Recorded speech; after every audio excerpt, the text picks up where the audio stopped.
તો આપણે હવે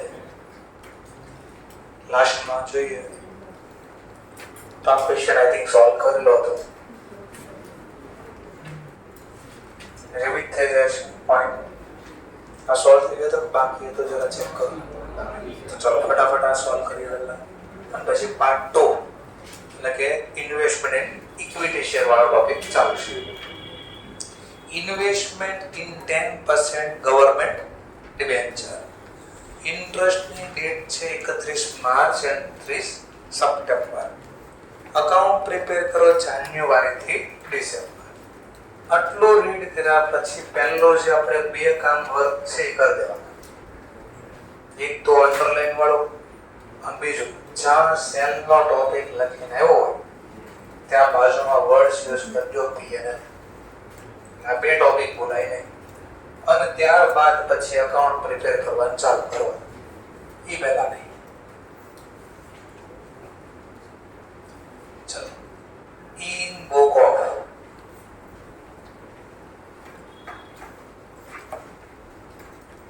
જો નામ આપ્યું તો લખવાનું, અધરવાઇઝ ડેશ કરી દેવાનું. ઇન્વેસ્ટમેન્ટ કહેવું. Investment in 10% government debenture account. ક્યાંથી ક્યાં સુધીનું બનાવવાનું છે? From 1st January to 31st December. આવું મેન્શન કરી દેવાનું. અને કોલમ બધી બનાવી દઈશું આપણે અકાઉન્ટ પ્રિપેર કરી આપીએ.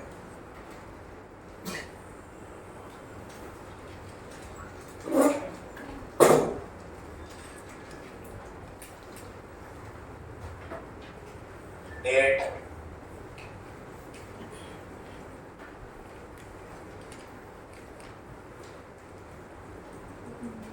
particular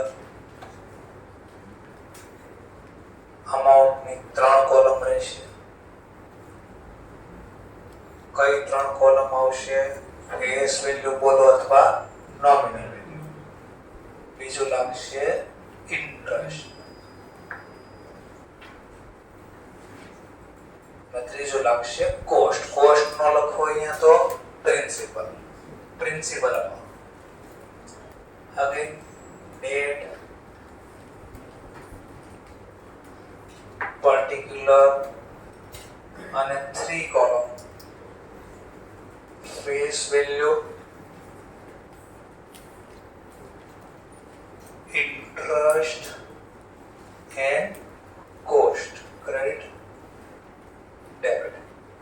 ચલો આટલો વર્ક થઈ ગયો પછી આપણે ક્વેશ્ચન સોલ્વ કરી શકીએ. તો સ્ટાર્ટ કરીએ.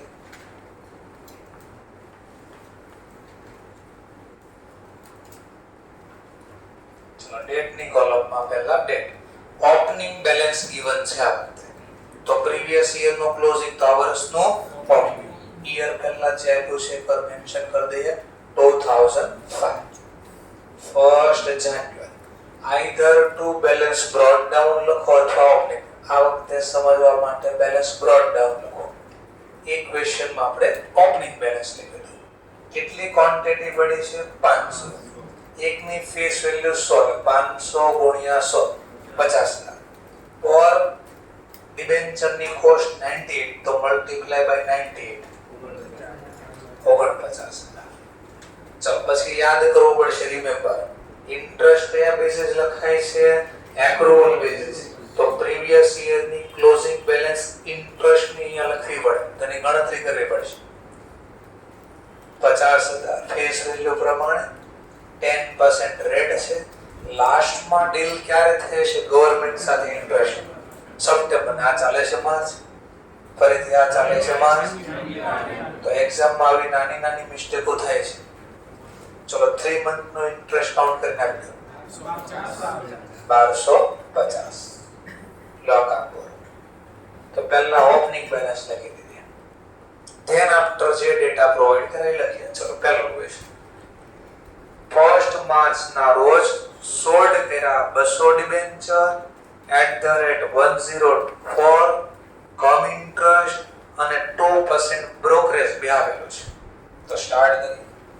વર્કિંગ નોટ 1 બનાવી દઈએ. ફર્સ્ટ માર્ચ નો ટોપિક છે, કમ ઇન્ટરેસ્ટ બેઝિસ છે અને સેલ નો ટોપિક છે. ચલો, કમ ઇન્ટરેસ્ટ હોય તો પહેલા કઈ કોલમ બનશે? ઇન્વેસ્ટમેન્ટ કે ટોટલ? ટોટલ. સરસ. ટોટલ પહેલા ટોટલ અમાઉન્ટ, ટોટલ વેલ્યુ બોલો, અમાઉન્ટ બોલો, છે બોલો. કેટલી ક્વોન્ટિટી સોલ્ડ કરી? 200. પર ડિબેન્ચર કેટલા છે? 104. ચલો બોલો, 200 ગુણ્યા 104 20800. ચલો તો ટોટલ છે 20800. કમ ઇન્ટરેસ્ટ નો મતલબ શું થાય? આમાં ઇન્ટરેસ્ટ ઇન્ક્લુડ છે તો સેલ ના કેટલા ખબર નથી, તો પહેલા સેલ મળશે કે ઇન્ટરેસ્ટ મળશે? ઇન્ટરેસ્ટ. ચલો તો માઈનસ ઇન્ટરેસ્ટ અમાઉન્ટ. ચલો ઇન્ટરેસ્ટ અમાઉન્ટ કેટલી મળશે તો એની ગણતરી 200 ગુણ્યા 100 20000 ફેસ વેલ્યુ, 10% રેટ છે.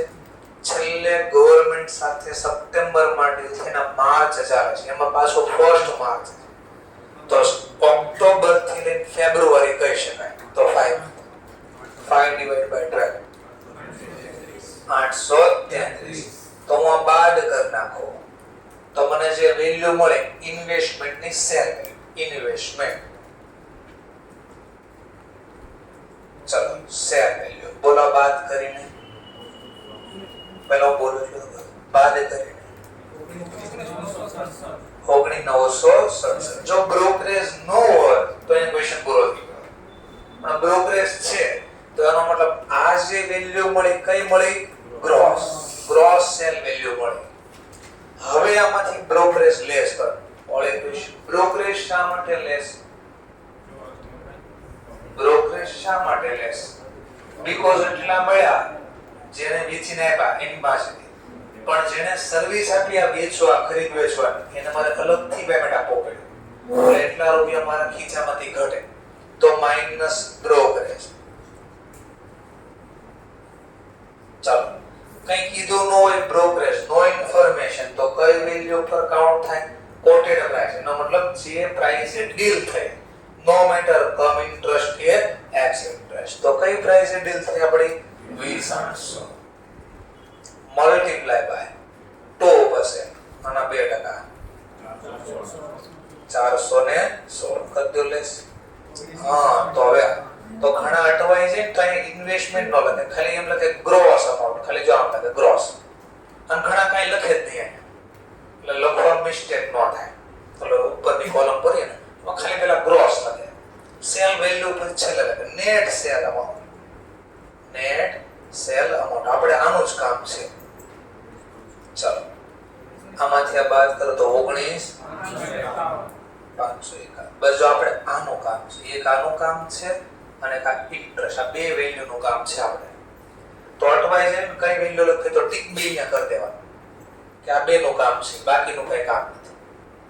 ચલો લેઝર પોસ્ટિંગ કરો. ચલો સ્ટાર્ટ કરીએ. ઇન્વેસ્ટમેન્ટ એકાઉન્ટમાં ક્રેડિટ સાઇડ ડેટ ની કોલમમાં પહેલા ડેટ 2005 પહેલા વર્ષ લખી દો. 1 માર્ચ ટોપિક શેનો ચાલે છે? સેલ. By cell account. ક્યાંથી ડેટા લાવ્યા? Working note. ફેસ વેલ્યુ પ્રમાણે 20000, ઇન્ટરેસ્ટ પ્રમાણે 833, કોસ્ટ પ્રમાણે 19551. ચલો ફટાફટ પછી સીધો જૂન પહેલા આવી જાય કાઈ નહીં, પહેલા પ્રોફિટ લોસ. આ બોલવાનું નથી એટલે પેલું કામ લાગ્યું, જેવું બાજુ લખ્યું હશે પી ન એટલે કામ લાગશે. ચલો પ્રોફિટ ઓન લોસ કરીએ. વર્કિંગ નોટ ટુ પ્રોફિટ અથવા લોસ. પ્રોફિટ અથવા લોસ ઓન સેલ. ચલો સેલ વેલ્યુ તો આપણે ફાઇન્ડ આઉટ કરીએ. જે ઉપર ગોતી વર્કિંગ નોટ 1 માંથી 19551. ચલો હવે minus cost amount, cost value.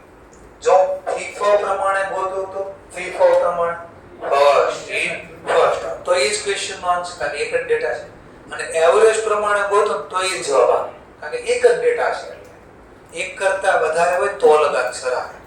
તો આમાં તો FIFO પ્રમાણે એ જ આવશે એવરેજ. કેમ ગોતવાનું FIFO માં લો એવરેજ હોય તો પહેલા મેં તમને કીધું શેનો ટોટલ કરવાનો, નોમિનલ વેલ્યુ. ચલો નોમિનલ વેલ્યુમાં કેટલા છે 500, એટલે ગુણ્યા 100 એટલે 50,000. પછી શું કરવાનું, કોસ્ટ સાઈડ નો ટોટલ ભેગા કરવાનો. એમાં તમે જો જમા બાજુ જૂનો કાઈ વેચેલો તે લેસ કરવાનો, વેચેલો તો કાઈ નથી, તો સિમ્પલ કેટલા થાય 49,000 પૂરા.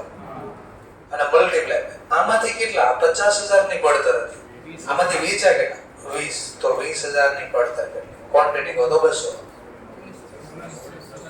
19,600. નેગેટિવ જવાબ આવ્યો. કેટલો નેગેટિવ જવાબ આવ્યો 49. નેગેટિવ જવાબ આવે તો બોલવાનું લોસ ઓન સેલ. આ જવાબ મળ્યો. અને ઈ મેન્શન કરશો. હવે ક્યાં લખવો એ બી ખબર પડવી જોઈએ કે ડેબિટ કે ક્રેડિટ. રીઝન આવે કેમ ક્રેડિટ, તો એનો રીઝન જોવા. આ કઈ કોલમ છે જોજો, કોસ્ટ. તો કોસ્ટ પ્રમાણે આપણી કેટલી કોસ્ટ હતી 19,600, તો મારે 19,600 લખવા છે કોસ્ટ પ્રમાણે. મેં તો કેટલા લખ્યા, કેટલા ઓછા લખ્યા, કઈ બાજુ, હા તો સિમ્પલ ખાતું બંધ કરો એકાઉન્ટ ક્લોઝ, તો બંને બાજુ ઇક્વલ હોવા જોઈએ. તો ઇક્વલ કરવા અહીંયા ઘટે છે આટલા માટે, તો આ કેટલા ઘટે છે 49. અને અહીંયા લખશું બાય લોસ ઓન સેલ. ત્યાંથી ડેટા લાયા વર્કિંગ નોટ 2 માંથી લાયા. કઈ તારીખનું ટ્રાન્ઝેક્શન 1st માર્ચ. લોકામ બોલતે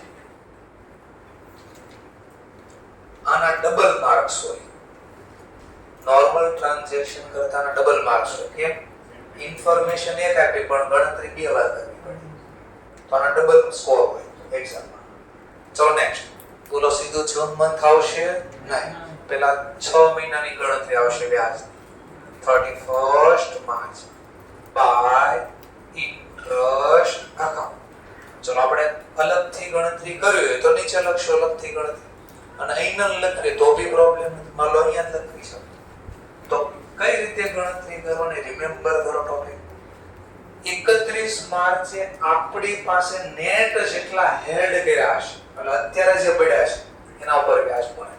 50 માંથી જો આનો વ્યાજ તો મળી ગયો એટલે હટાવવું પડે 20,000. 50 માંથી 20,000 ગયા, હવે 30,000 પડ્યા કેવાય આ તારીખે, તો આના ઉપર વ્યાજ મળે. છેલ્લે ડીલ થઈ હતી સપ્ટેમ્બર, આ ચાલે માર્ચ, તો 6 મહિનાનું વ્યાજ ગણી લો 1500. લોકામ બોલો, તો આની અલગથી વર્કિંગ નોટ ન બનાવી, આપણે એને જ મેન્શન કરી દીધી. Clear? Okay, next point.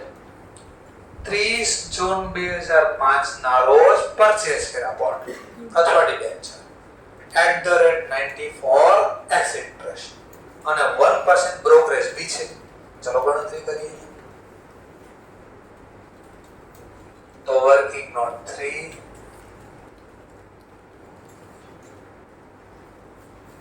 Topic શેનો છે, તો કે પરચેઝ નો ને 30 જૂન છે. 30 જૂન પરચેઝ બાજુ કયા બેસિસ છે, x ઇન્ટરેસ્ટ બેસિસ પરચેઝ. ચલો સ્ટાર્ટ કરીએ. તો પહેલા રૂલ્સ રેગ્યુલેશન યાદ કરી લેવાના. x ઇન્ટરેસ્ટ હોય પછી પરચેઝ હોય કે સેલ હોય ગમે એ હોય, પહેલી કઈ કોલમ લખવાની x ઇન્ટરેસ્ટ, એટલે ટોટલ લખો કે ઇન્વેસ્ટમેન્ટ. ચલો ઇન્વેસ્ટમેન્ટ.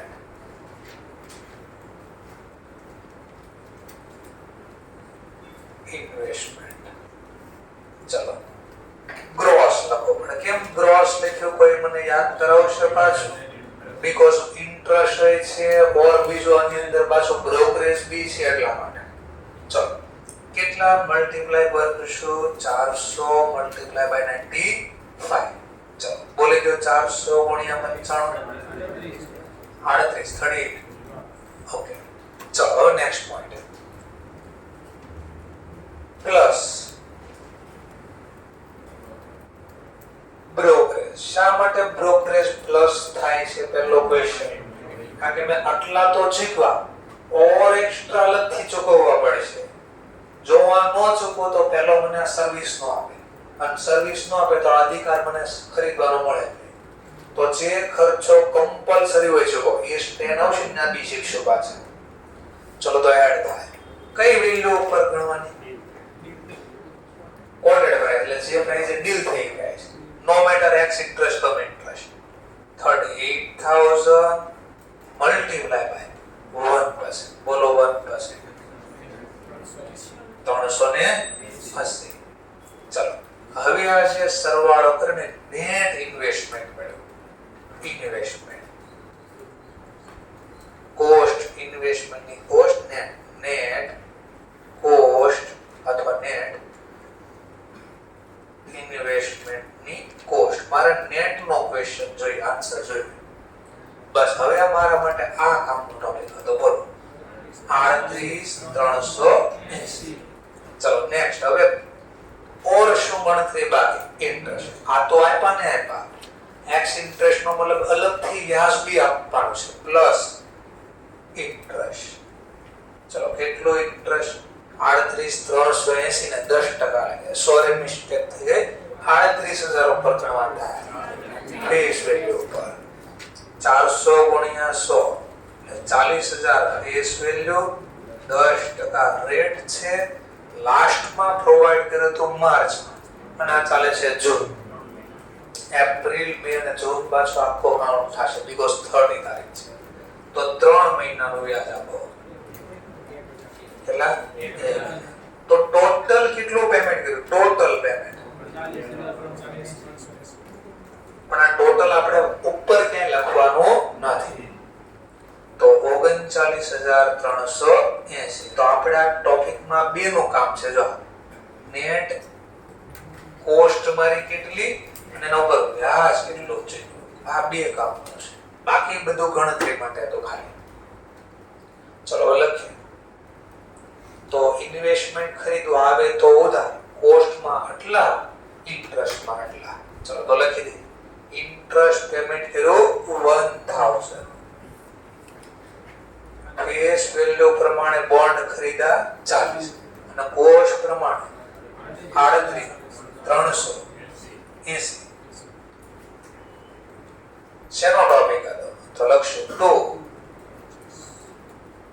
Purchase account. ક્યાંથી ડેટા લાવ્યા? તો વર્કિંગ નોટ 3. કઈ તારીખનું ટ્રાન્ઝેક્શન હતું? 30 જૂન. અર્જુન નથી, 30 જૂન છે. ચલો આ લખાઈ ગયું પાછું. Next topic. હવે સમજવા માટે ફટફટ તમે મને 31 ઓગસ્ટ નો ટોપિક તમે મને કહો. કેટલા ક્યાં લખાશે? થોડી ઉતાવળ લાગશે. એવું લાગે તો રફલી પાછળ પેજમાં લખજો. ન ફાવતું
કોસ્ટમાં કેટલા લખશો ક્રેડિટ સાઈડ 18,216 ચલો 18,216 વેરીફાઈ કરી આવું થાય છે ચલો એક્સ ઇન્ટરેસ્ટ બેસિસ લખ્યું તો પહેલું આર્ટિસાઇડ કરવું પડે કઈ વેલ્યુ લખો ટોટલ લખો કે ઇન્વેસ્ટમેન્ટ ગ્રોસ નેટ પછીની વાત ટોટલ પહેલા લખો કે ઇન્વેસ્ટમેન્ટ પહેલા લખો કોમન બેસિસ હોય તેનો મતલબ આનથી વધારે ડીલ એટલે ટોટલ પહેલા લખવો પડે અને એક્સ નો મતલબ એક્સક્લુડિંગ તો વ્યાજ અલગથી ગણવું પડે તો ઇન્વેસ્ટમેન્ટ પહેલા લખવું પડશે ઇન્વેસ્ટમેન્ટ બટ અહીંયા લખવું પડશે ગ્રોસ પહેલા વિચારવાનું કેમ ગ્રોસ એવું બોલ્યો છે કારણ કે બ્રોકરેજ છે તો પ્લસ માઈનસ બ્રોકરેજ કરવી પડે એટલા માટે ચલો તો ગણતરી કરો કેટલી ક્વોન્ટિટી આપણે સોલ્ડ કરી 200 કઈ પ્રાઇસે સોલ્ડ કરી તમે કીધું ચલો 200 ગુણ્યા 19 18,400 ચલો 18,400 પહેલા આટલું થઈ ચલો ધ્યાન આપતો મારે આને ઉપરને બ્રોકરેજ બી પે કરવી પડશે તો આટલા રૂપિયા મને ઓછા મળશે કેટલી બ્રોકરેજ પે કરવી પડે 1% તો માઈનસ બ્રોકરેજ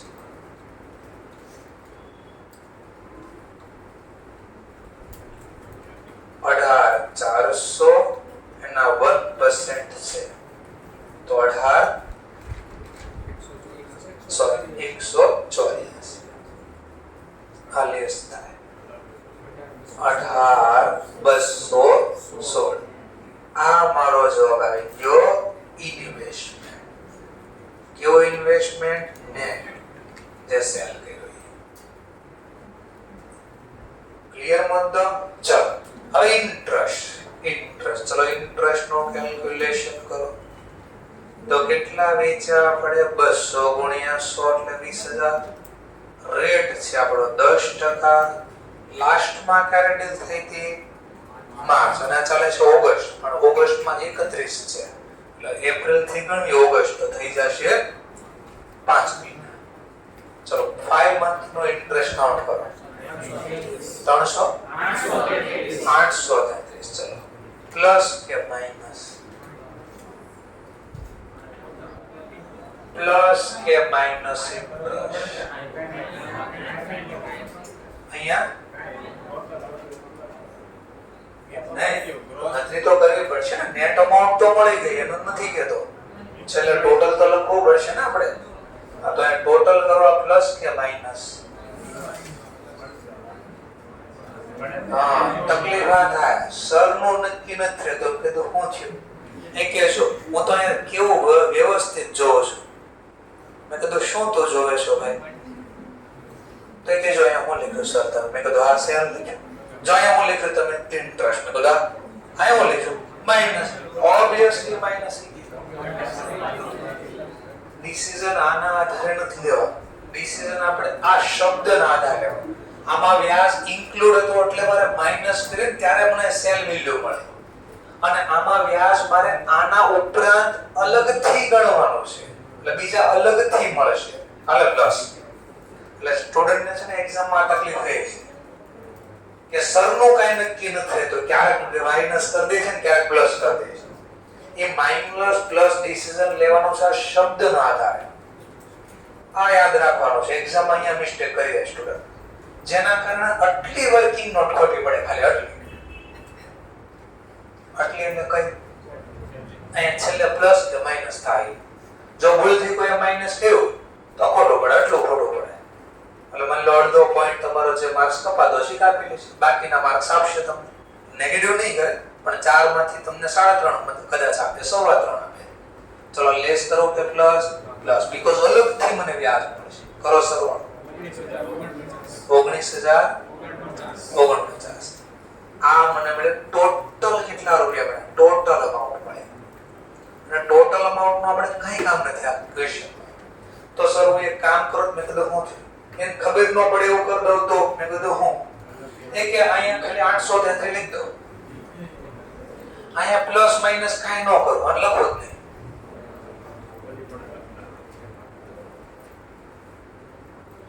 બરાબર ઘણા કે નહીં અહીંયા કઈ નથી કરતો વ્યાજ કે હું અહીંયા કૌંસમાં લખી દઉં તો સરવાળા બાદ માથાકૂટ જ થઈ જાય. પણ પછી દર વખતે એવું યાદ રાખવું પડે. નકર ખાવ ખબર આમાં બધા એમાં લખતા છો પછી એમાં તમારે યાદ કરવા જવું પડે. એટલે હું કોઈ એક ટેકનિક યાદ રાખવાની કોઈ પણ.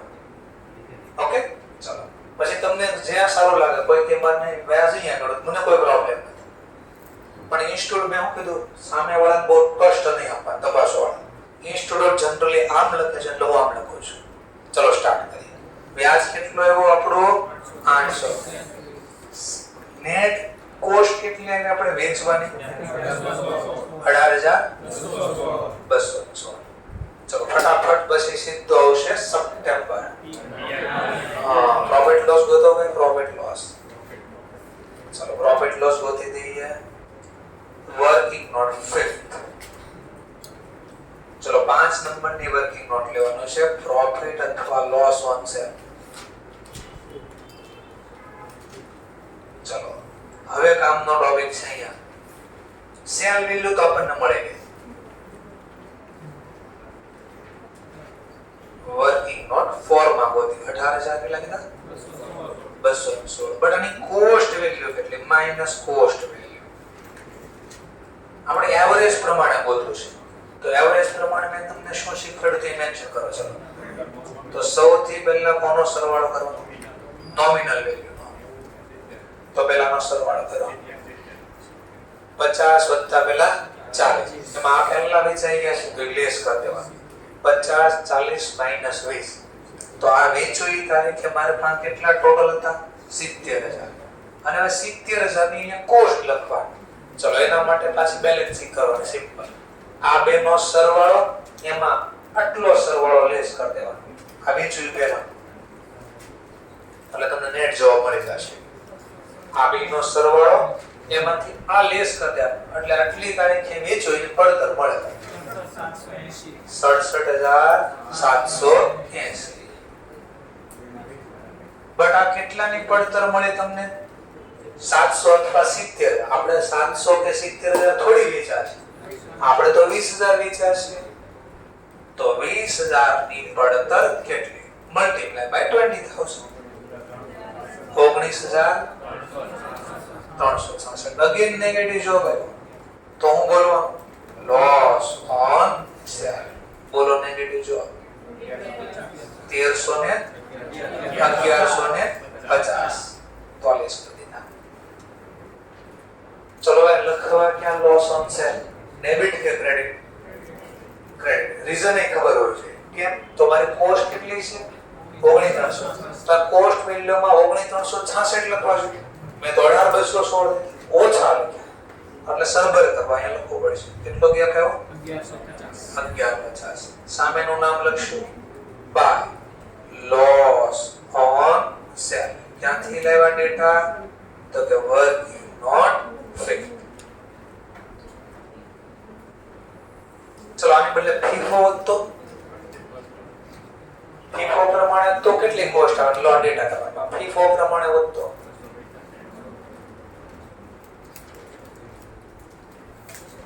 તો હવે કેમ ડિસાઈડ કરો ભાઈ ચલો આ ડેટા છે તમારા પાસે.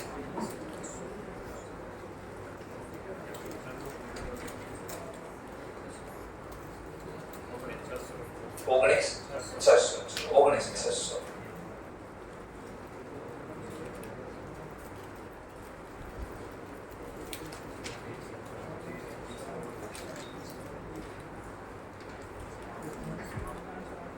તો ધ્યાન રાખવું પડશે થોડું. ચલો કેમ ગણે તો પહેલા ફીફો નો મતલબ ફર્સ્ટ ઇન ફર્સ્ટ. તો પહેલા કેટલા આવ્યા હતા આપણી પાસે 50. એમાંથી ઓલરેડી વેચી કાઢ્યા છે.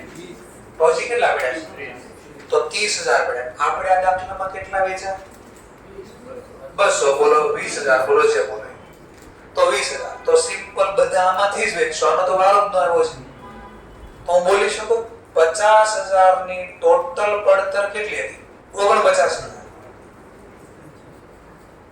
તો આમાંથી કેટલા હજી આપણે જોઈતા છે 200. 200 નો બોલો ક્વોન્ટિટી પ્રમાણે કહો તો 20,000. 20,000 ની પડતર કેટલી 19,600.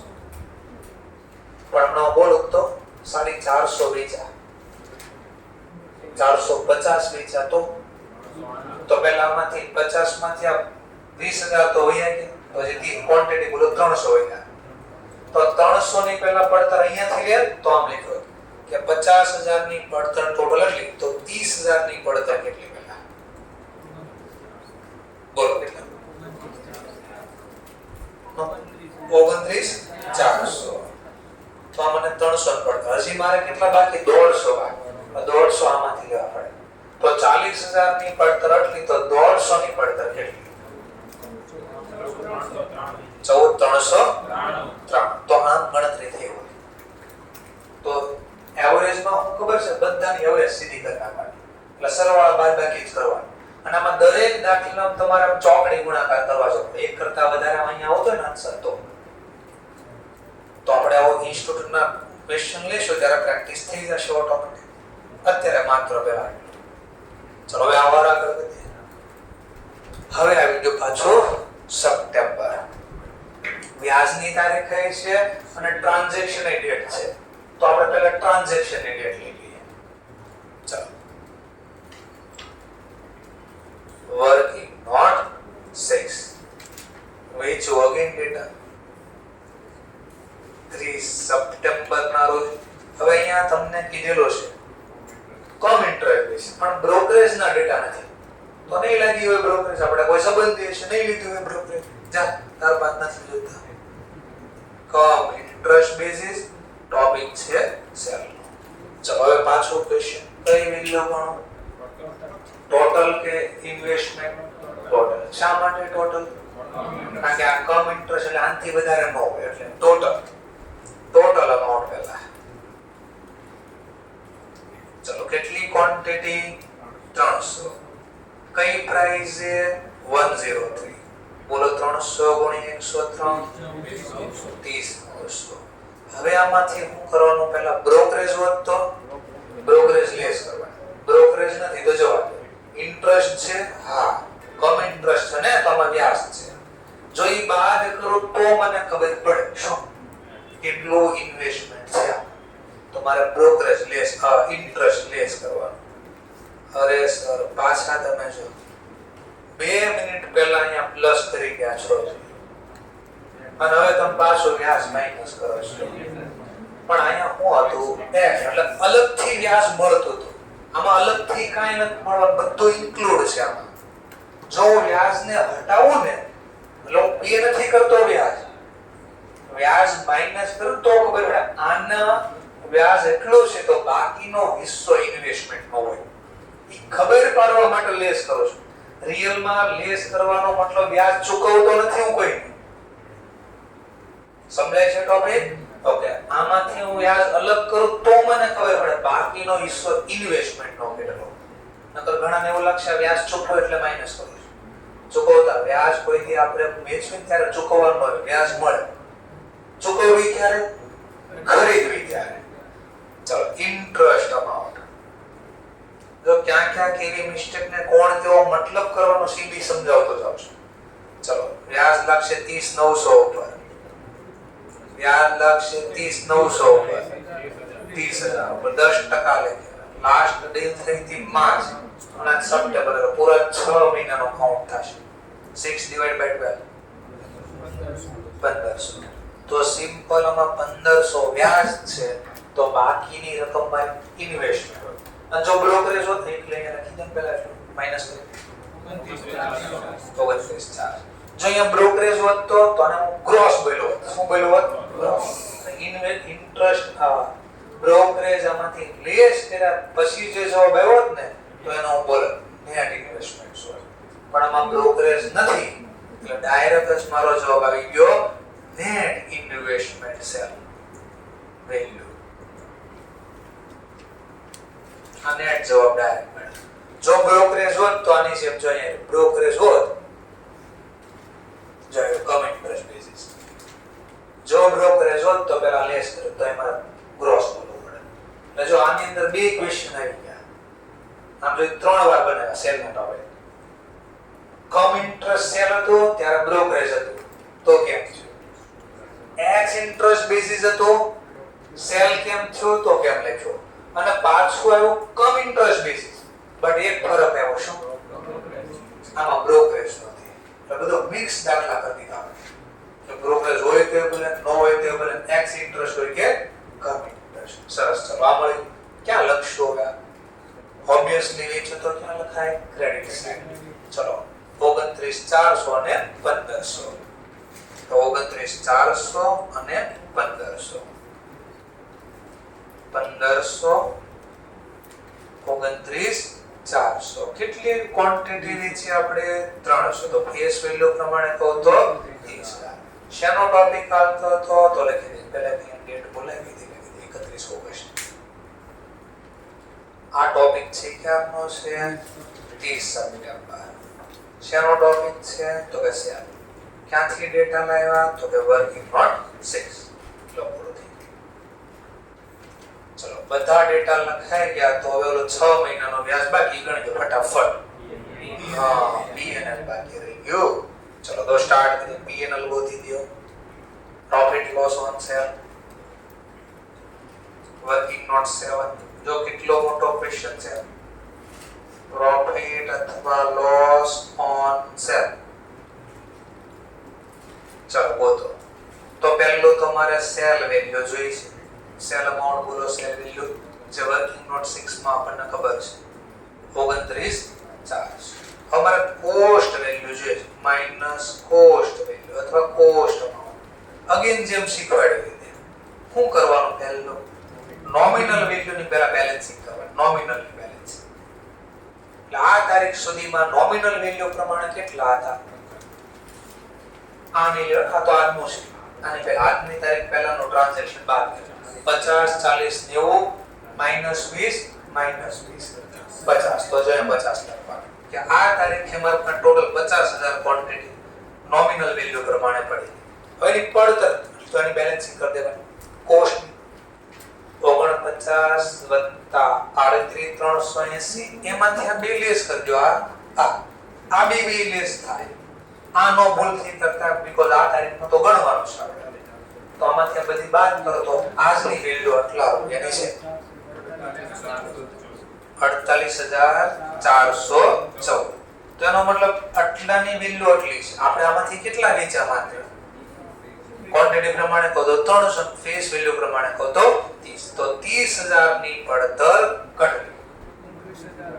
29048. લો પહેલી વાર પ્રોફિટ કેવા દાખલા પોઝિટિવ જવાબ આવ્યો. ચલો પોઝિટિવ જવાબ તો બોલી દઈશ પ્રોફિટ ઓન સેલ. બોલો કેટલા રૂપિયા?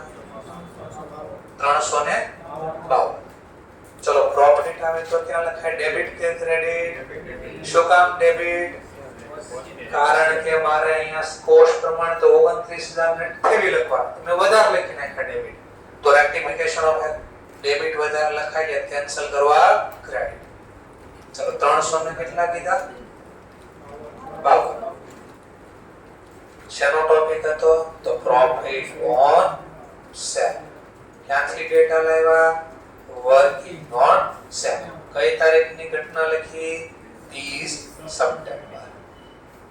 ક્લિયર? ચલો નેક્સ્ટ પોઈન્ટ.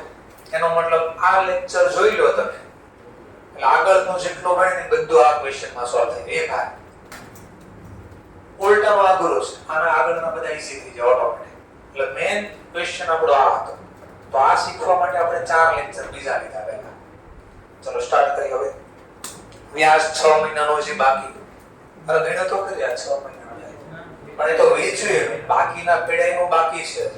ચલો 30 સપ્ટેમ્બર નો વ્યાજ ગણો. 30 સપ્ટેમ્બર બાય ઇન્ટરેસ્ટ અકાઉન્ટ. ચલો કેટલા પડ્યા છે આ તારીખે? 50 ને 90 હતા એમાંથી એટલા વેચી ગયા. તો કેટલા વેચીને? 50 ને 70. 90 માંથી 70 જાય વધી કેટલા? 20000. વ્યાજનો દર છે 10%. ઇન્ટરેસ્ટ રેટ લાસ્ટમાં માર્ચમાં ડીલ થઈ ગઈ. આ સપ્ટેમ્બર ચાલે તો 6 મહિનાનો વ્યાજ આનો બોલી દો તમે 1000. That's all. બોરો થઈ ગયું. આટલું કામ બોરો. હવે નેક્સ્ટ છેલ્લું કામ. બધા ટ્રાન્ઝેક્શન રેકોર્ડ થઈ ગયા આપણા. બધા જ ટ્રાન્ઝેક્શન રેકોર્ડ થઈ ગયા. તો હવે શું કરશું? લાસ્ટમાં સર આ બાકી રેકોર્ડ કરો, પણ એ તો આપણને છેલ્લે જ્યારે આપણે અકાઉન્ટિંગ બંધ કરવાનો સમય હોય ત્યારે કેટલા વેલ્યુ છે આ ટ્રાન્ઝેક્શન હતી. ચલો તો આ કેસમાં શું કરવાનું યાદ છે ને? પહેલા કોનો ટોટલ કરો? પહેલા નોમિનલ. ચલો નોમિનલ નું ટોટલ કરો પહેલા. તો હમણાં 2 મિનિટ પહેલા તો ટોટલ કર્યું 90,000. અહીંયા 90 લાવવા કેટલા ઘટશે? તો એ બી હમણાં જ લખ્યું છે 20 વધશે. તો પહેલા 90 લખો અને શબ્દ લખો. તો એક લાઈન છોડ દેવાનો, રાઈટ ઓફ કરવાનો ટોપિક તો નથી આવવાનો ને. 31 ડિસેમ્બર. ચલો શબ્દ લખશું બાય બેલેન્સ કેરેટ આઉટ. કયો શબ્દ લખો એ મહત્વનો. અહીંયા જો બ્રોટ ડાઉન લખ્યું તો હું લખો પડે કેરેટ આઉટ. અને જો અહીંયા ઓપનિંગ બેલેન્સ લખ્યું હોય તો પછી ક્લોઝિંગ બેલેન્સ કેરી ડાઉન નો લખાય. તો પછી ઓપનિંગ અને ક્લોઝિંગ લખવો પડે. બ્રોટ ડાઉન લખ્યું તો કેરી ડાઉન. ચલો 20,000. ચલો ધ્યાન આપતા કોસ્ટ ની કોલમ નો ટોટલ કરો. કોસ્ટ ની કોલમ નો ટોટલ કેટલા? 85 87 29 ચલો 732. અહીંયા બી આટલો જવાબ લાવવા કઈ ઘટતા છે. 87 732 લાવવા. આટલા લેસ કરજો મને 19,000. પણ એ સીધા અહીંયા નહીં લખવાનું, ખબર ને? એને કમ્પેર કરવું પડશે. એટલે એની વર્કિંગ નોટ બનાવવાની જોઈએ કે વર્ષના અંતે કઈ બેલેન્સ છે. Closing value. Closing value. ચલો કોસ્ટ વેલ્યુ તમે ગોતી. પહેલા માર્કેટ પ્રાઇસ લખી તો વાંધો નહીં. ચલો માર્કેટ પ્રમાણે લખો. પહેલા માર્કેટ પ્રાઇસ. ફેર વેલ્યુ માર્કેટ નો બોલો બીજું નામ શું છે? ફેર. તો આપણે ફેર વેલ્યુ જ લખશું પહેલા વર્ષ. ચલો કેટલી ક્વોન્ટિટી બાકી છે એટલે વેચવાની? 200. એકની પ્રાઇસ કેટલી? 95. 200 ગુણ્યા 55 19,000. ચલો કોસ્ટ વેલ્યુ પ્રમાણે હમણાં ગોત્યું અહીંયા લખશું. કોસ્ટ વેલ્યુ 200 કેટલા કીધા હતા? 19,366. પછી નીચે લખો as per is third cost or fair value which is lower should be consider investment value.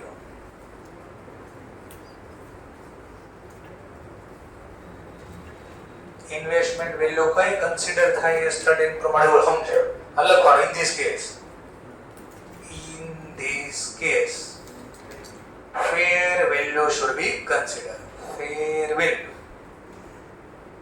should be consider રૂપિયા 19,000. આવું લખી દેવાનું અને માર્ક્સ હોય. ચલો તો વર્કિંગ નોટ 8. ચલો હવે લખો whichever is lower. કેટલો જવાબ આવ્યો? whichever is lower 19,000.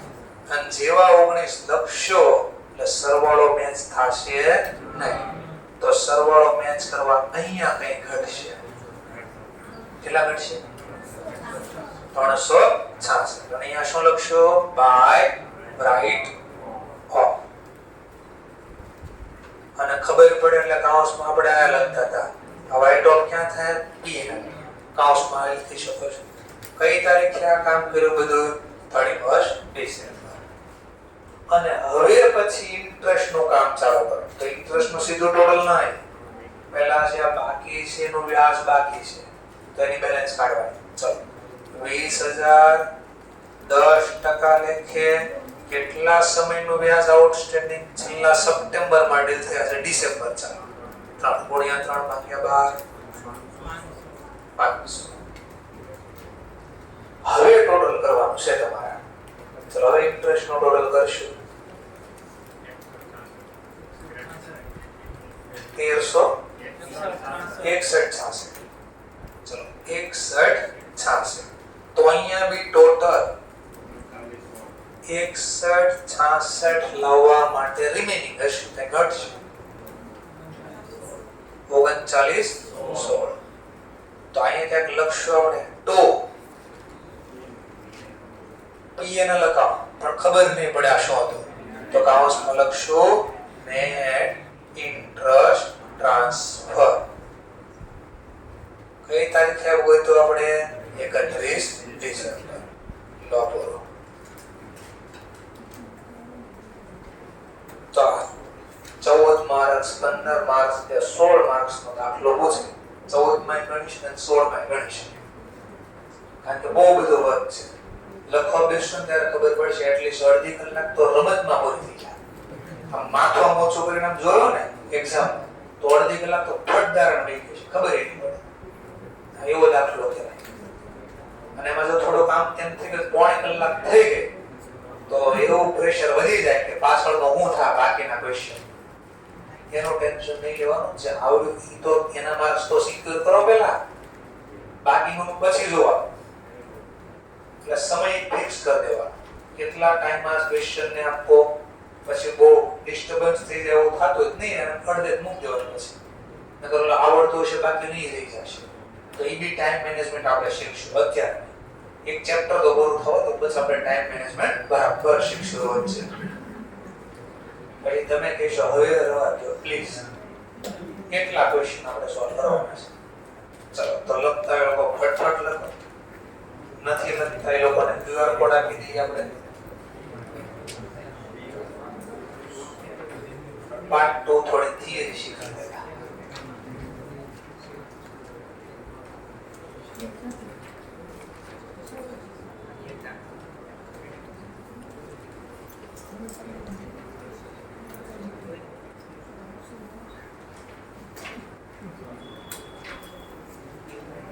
ઘણાને 2-3 મિનિટ તો ખાલી ખાના દોરવા મળી જાય. પ્રેમ તમ શાંતિ થાય કે ભાઈ હાલ પેન્સિલ આવી નિરાતે પેન્સિલ આવે એટલે તૂટી જાય. ફટાફટ વર્ક કરવું પડે એક્ઝામ.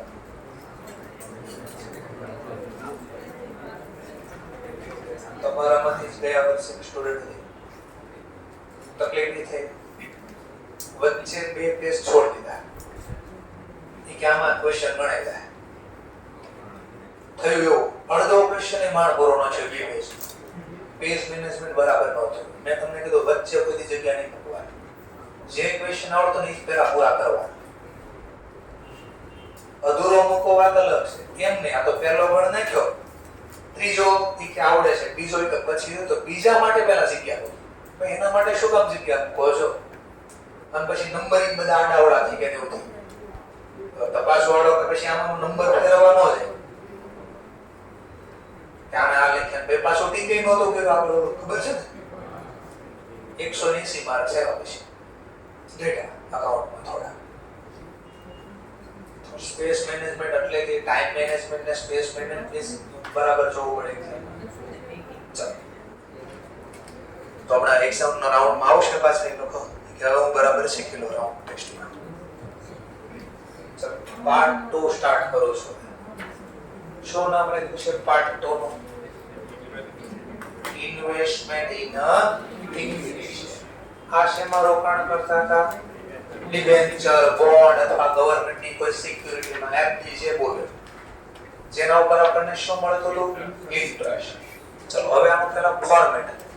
તો આને બે રીતે ફોર્મેટ બનાવી શકાય. જે હમણાં બનાવ્યું તો એ શોર્ટ વર્ઝન થોડું બનાવવાનું પહેલા સમજવા માટે. આખો લખીને એકવાર વ્યવસ્થિત. ચલો હમણાં જે બનાવતા હતા એમ જ બનાવશું. પહેલા હું લખીશ આપણે ડેટ, પછી પર્ટિક્યુલર, પછી 3 કોલમ લખીશ આપણે. તો અહીંયા બી 3 કોલમ જ આવશે. પછી ઓપ્શન છે પછી જોઈ 2 મિનિટ. પાછું ડેટ, પર્ટિક્યુલર, અગેન 3 કોલમ. જો આવડશે તો જ આગળનો ક્વેશ્ચન સોલ્વ થાય. આ સૌથી મહત્વની સ્લાઇડ છે.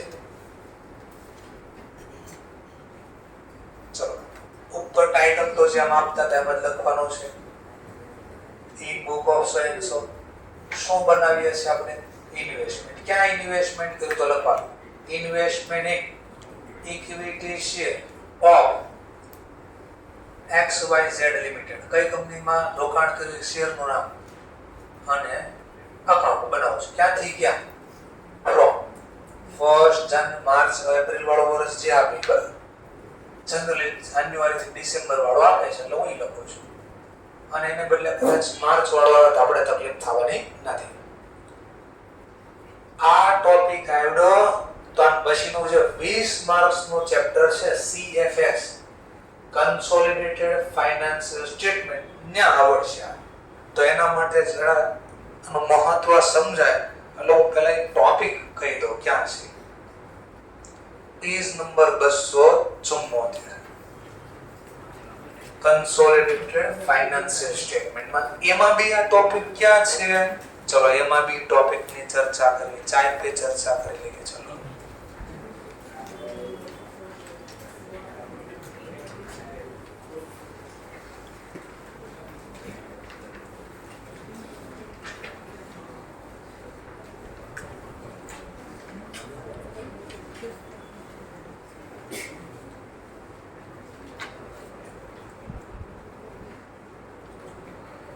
શું ટોપિક છે? 307 નંબરનો પેજ, ડિવિડન્ડ રિસીવ. ચલો એમાં એક્ઝેક્ટ વર્ડ જોતો હોય તો 309 નંબરનો પેજ. આખી થિયરી નો વાંચો, સીધા મુદ્દા ઉપર વાત કરો તો આ કયા નંબરનો પેજ? 309. એમાં ક્યાંક કહે છે જો બે પ્રકારના ડિવિડન્ડ હોય અને એનો શું કરવાનું તો ક્યાંથી કરવાનો એ સમજવા માટે લખ્યું. શું લખ્યું છે? શું લખ્યું છે? બસ આ કામનો છે. તો એ જ વર્ડ્સ હવે આપણે જે અત્યારે જે ચેપ્ટર ચાલુ છે એની વાત કરીએ તો ક્યાંક અહીંયા લખ્યું તો હું લખ્યું છો છે તો ક્યાં લાગુ પડવાનું છે સમજાય ને. 20 માર્ક્સ ના ક્વેશ્ચન માં આવે અને જો આ ટોપિક નો આવડે એટલે 20 માર્ક્સ નો ક્વેશ્ચન તમારો ખોટો પડે.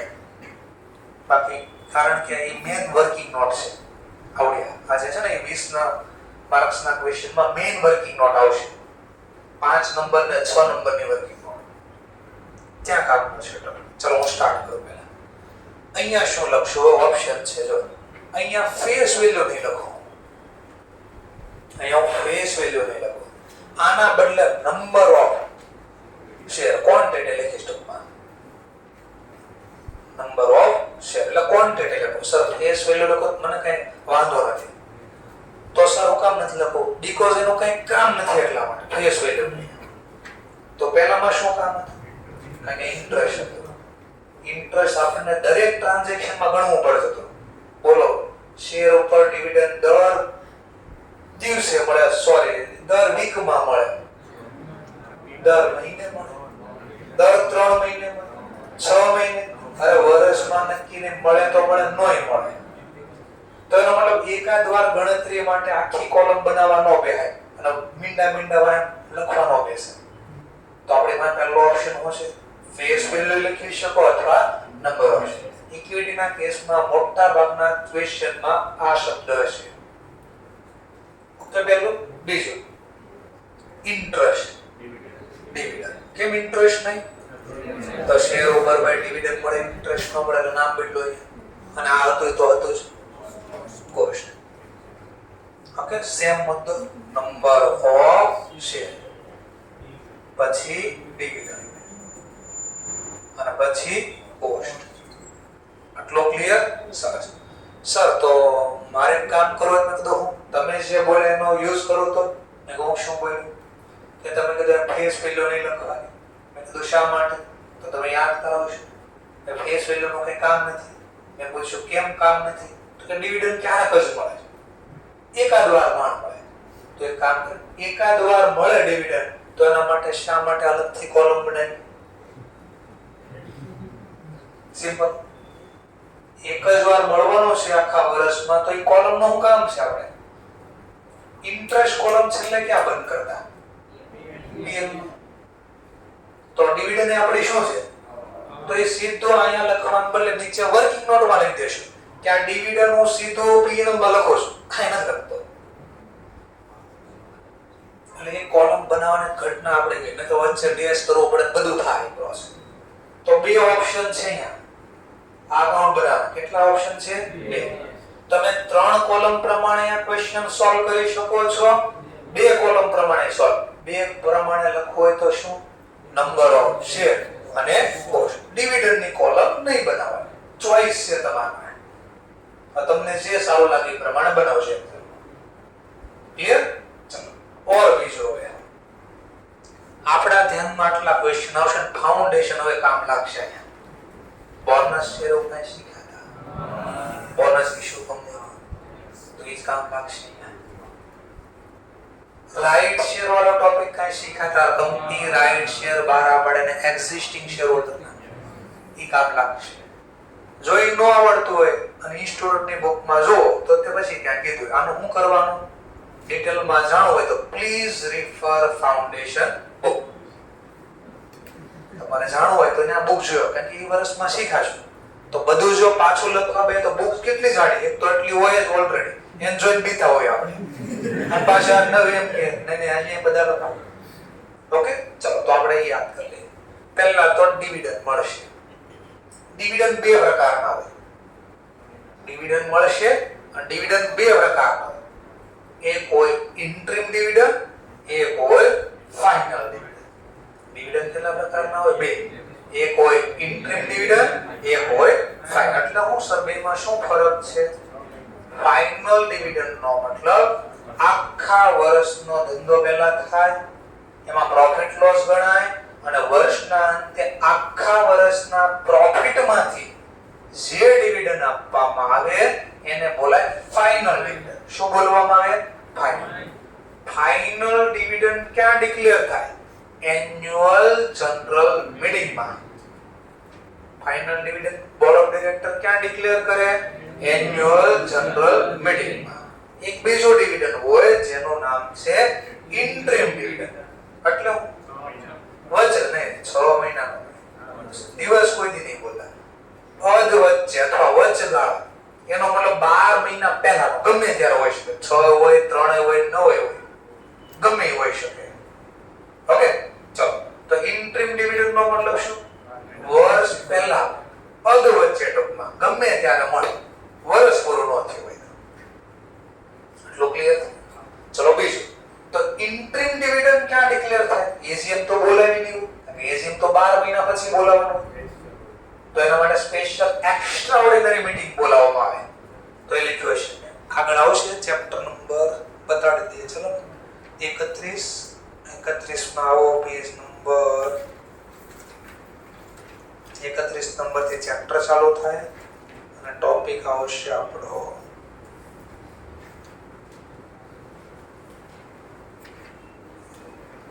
53. Interim dividend is not declaring AGM. Annual general meeting માં નહીં આવે તો ક્યાં આવશે?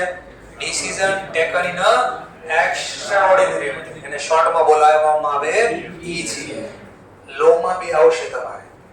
એટલે અહીંયા કોઈ તકલીફ થવાની નથી. રિપીટ તો થવાનું જ છે. ચલો આપણે ટોપિક ઉપર આવી જઈએ પાછા. તો પહેલા 2 ટોપિક ખબર પડી ગઈ કયો ડિવિડન્ડ ક્યારે ડિક્લેર થાય. ઓકે ચલો નેક્સ્ટ. પછી આવશે ટોપિક ક્યાં ડિવિડન્ડ એક્વાયરનો શું કરવાનો. તો એના માટે પહેલા મારે બીજા 2 ટોપિક શીખવાડવા પડશે. એક બોનસ શેર ને રાઈટ શેર. તો ફાઉન્ડેશન પ્રમાણે થોડું યાદ લે. બોનસ શેર પહેલા કોને મળે? પબ્લિક ને મળે કે ઓલરેડી જેની પાસે એક્ઝિસ્ટ હતા શેર એને મળે? કેટલા રૂપિયામાં મળે? માન લો 50 રૂપિયા માર્કેટમાં ભાવ આવે છે તો કંપની બોનસ શેર કેટલામાં આપે? 30 રૂપિયામાં, 20 રૂપિયામાં કે 50 માં કે 70 રૂપિયામાં? 50 કરતા ઓછા. ફરીથી હા કોઈ બોલ્યું પણ હળવેકથી બોલ્યું. સાચો આન્સર આવ્યો. ક્યાં અહીંયાથી કે અહીંયાથી ખબર ન પડી ક્યાં? હા ફ્રી ઓફ કોસ્ટ મળે. Bonus share free of cost મળે એક્ઝિસ્ટિંગ શેર. 1 રૂપિયો નો આપવો પડે તો જ બોનસ કહેવાય. પૈસા આપતા હોય ને તો એને રાઈટ શેર કહેવાય. શું કહેવાય? હા તો રાઈટ શેર કોને મળતા? તો એ બી એક્ઝિસ્ટિંગ શેર હોલ્ડર ને મળતા. કઈ પ્રાઇસે? તો યાદ કરો કન્સેશનલ ડિસ્કાઉન્ટ રેટ થી. એનો મતલબ માર્કેટમાં જો 50 હાલતા હોય ને તો એને એક્ઝિસ્ટિંગ શેર હોલ્ડરને 50 માં નો આપે. 30 રૂપિયા, 20 રૂપિયા, 10 રૂપિયા, 15 રૂપિયા કોઈ પણ પ્રાઇસ આપે, પણ માર્કેટ કરતા ઓછી પ્રાઇસ આપે. તો પહેલો શું ખબર પડી? બોનસ શેર કેટલા કોને મળે? પેલા એક્ઝિસ્ટિંગ. કેટલા રૂપિયા આપવા પડે? કઈ ના આપવો પડે, કશું ના આપવું પડે, ફ્રી ઓફ કોસ્ટ મળે. રાઈટ શેર કોને મળે? એક્ઝિસ્ટિંગ, બટ એમાં અમાઉન્ટ પે કરવી પડે. ચલો for question. Existing shareholder ને મળી વાત તો બરાબર છે, પણ કેટલા મળે? જેમ કે સમજવા માટે મારી પાસે 1000 શેર છે, ઓલરેડી હેલ્ડ કર્યા છે આ કંપનીના. સમજવા માટે રિલાયન્સ નામની કંપની છે, એના 1000 શેર મારા પાસે પડ્યા છે. હવે કંપનીએ કીધું બોનસ શેર બારા પાડવામાં આવે છે, 5000 બોનસ શેર. તો રાત્રે 11 વાગે 59 મિનિટ અને 59 સેકન્ડ દોડીને કંપનીના ગેટે પહોંચી જાય, લાઈનમાં ઉભો રહી જાય. શું કે લાવો 5 જેવી દુકાન ખુલશે, ઓફિસ ખુલશે, લાવો બોનસ ડિક્લેર કર્યો, 5000 માર જોતો છે, ફ્રીમાં મારે બધું હાલે. પણ કંપની કહે છે મારે નો હાલે એનું હું કે તો એકલો થોડો મારો અહીંયા શેર હોલ્ડર છે, બહુ બધા મારા શેર હોલ્ડર છે. તો 5000 બોનસ તો ડિક્લેર કર્યો, એમાંથી મને કેટલા મળશે? તો નો રેશિયો, બોનસ નો રેશિયો આવતો યાદ હતો 1:2, 5:2, કોઈ પણ રેશિયો હોઈ શકે. તો એનો મતલબ પ્રપોર્શનેટ બેસિસ મળે. શું મળે? પ્રપોર્શનેટ. જેમ કે કીધું 1:10, તેનો મતલબ એક બોનસ મળશે, પણ કેટલા? જેની પાસે 10 હશે. તો મારી પાસે કેટલા શેર હતા? 1000. તો 10 હોય તો 1 મળે, તો 1000 મે હેલ્ડ કર્યા, કેટલા મળશે? 100. તો લાઈનમાં ઉભો રહો એનો મને કાંઈ ફાયદો થશે નહીં. કદાચ લાઈનમાં ન ઉભો રહો ને તો એ જ મળે. ક્લિયર? ચલો એવી રીતે બીજું છે રાઈટ શેર બારા બેડા કંપની. કયા શેર બારા બેડા? Right share. રાઈટ શેર કયા ભાવે બારા પડે? માર્કેટ કરતા ઓછા, એટલે કન્સેશનલ રેટ, ડિસ્કાઉન્ટ રેટ થી બારા પડે. જેમ કે માર્કેટમાં 50 રૂપિયા ભાવ હતો, તો કંપનીએ કીધું માત્ર વેચવાનો ભાવ 20 રૂપિયામાં, ખાલી કરવાનો ભાવ 20 રૂપિયા. કોને ખાલી કરી ખબર નથી પડી. 20 રૂપિયાના ભાવે આપવામાં આવશે. તો પાછો રાત્રે દોડીને પહોંચી ગયો. મેં કીધું કેટલા તમે રાઈટ શેર બારા પાડી? કે 1 લાખ બારા પાડી. મેં કહું બધા જ બારે જોતા છે. તો કંપની મને કહ્યું ભાઈ ઘરે જતો રહે, સુઈ જા, નહીં રાખે. મેં કહું કેમ? એમ રાઈટ બારા પાડ્યા લાઈનમાં, ફર્સ્ટ ઇન ફર્સ્ટ આઉટ, જે પહેલા આવે એને પહેલા મળે. કંપની કે ના ભાઈ ના, આમાં એવું ના ચાલે. તમે તો હમણાં બોનસ ડિબેન્ચરમાં એવું ગણતા હતા ફર્સ્ટ ઇન ફર્સ્ટ આઉટ. મેં કહ્યું ઇક્વિટીમાં એવું નથી કે ના, કે રાઈટ શેર બારા પડે એમાં બી રેશિયો આપશે, બોનસનો રેશિયોની જેમ રાઈટ શેરનો રેશિયો આપશે. મતલબ કીધું 5:12 અથવા 5:50. તો આનો મતલબ જેની પાસે 15 હેલ્ડ કર્યા હશે એને 5 મળશે. બીજી રીતે આમ બોલો તો 5 મળશે કોને? જેને 15 હેલ્ડ કર્યા છે. તો મેં તો 1000 હેલ્ડ કર્યા હતા, તો ચોકડી ગુણાકાર કરી દે. એનથી વધારે હું ખરીદી શકું નહીં. ઓર એક બીજું એવું હતું, રાઈટ શેર ખરીદવા કમ્પલસરી હોય નહીં. રાઈટ છે, ઓબ્લિગેશન નથી, જવાબદારી નથી આપણી. મજા આવે તો ખરીદ, પૈસા જ નથી તો ક્યાંથી ખરીદવાના ભાઈ? તમે સસ્તા આપો પણ એટલા હોવા તો જોઈએ ને આપણી પાસે પૈસા. તો કમ્પલસરી નથી, it's a right not a obligation. અધિકાર છે ખરીદવાનો પણ કમ્પલસરી નથી. પહેલો ક્લિયર છે? ચલો ખરીદવાનું હોય તો આપણે બે કામ કરી શકીએ. તો આખો ફાઉન્ડેશન નો થિયરી યાદ કરાવું છું. બે કામ કરી શકતા. કયા બે કામ? એક તો મારો અધિકાર હું કોઈ મારા ફ્રેન્ડ થર્ડ પાર્ટીને ટ્રાન્સફર કરી શકું. મફતમાં આપશો અધિકાર આપણો નહીં, બદલામાં એમાંથી કે પૈસા માંગશો, જેને બોલતા વેલ્યુ ઇન રાઈટ. તો મારો અધિકાર કોઈને વેચો તો બદલામાં જે પૈસા મળે ને વેલ્યુ ઇન રાઈટ બોલતા. તો આપણે શું કહેવાય? આવક. અને પૈસા મળ્યા મને. ચલો મેં કીધું મારે ખરીદવા બી નથી અને મારે કોઈને આપવો બી નથી અધિકાર, વેચવો નથી. તો બીજો ઓપ્શન રિનોન્સ. રિનોન્સ એટલે ત્યાગ. હું મારા અધિકારનો ત્યાગ કરું છું. મારું નહીં તો કોઈનું નહીં, ત્યાગ કરું છું.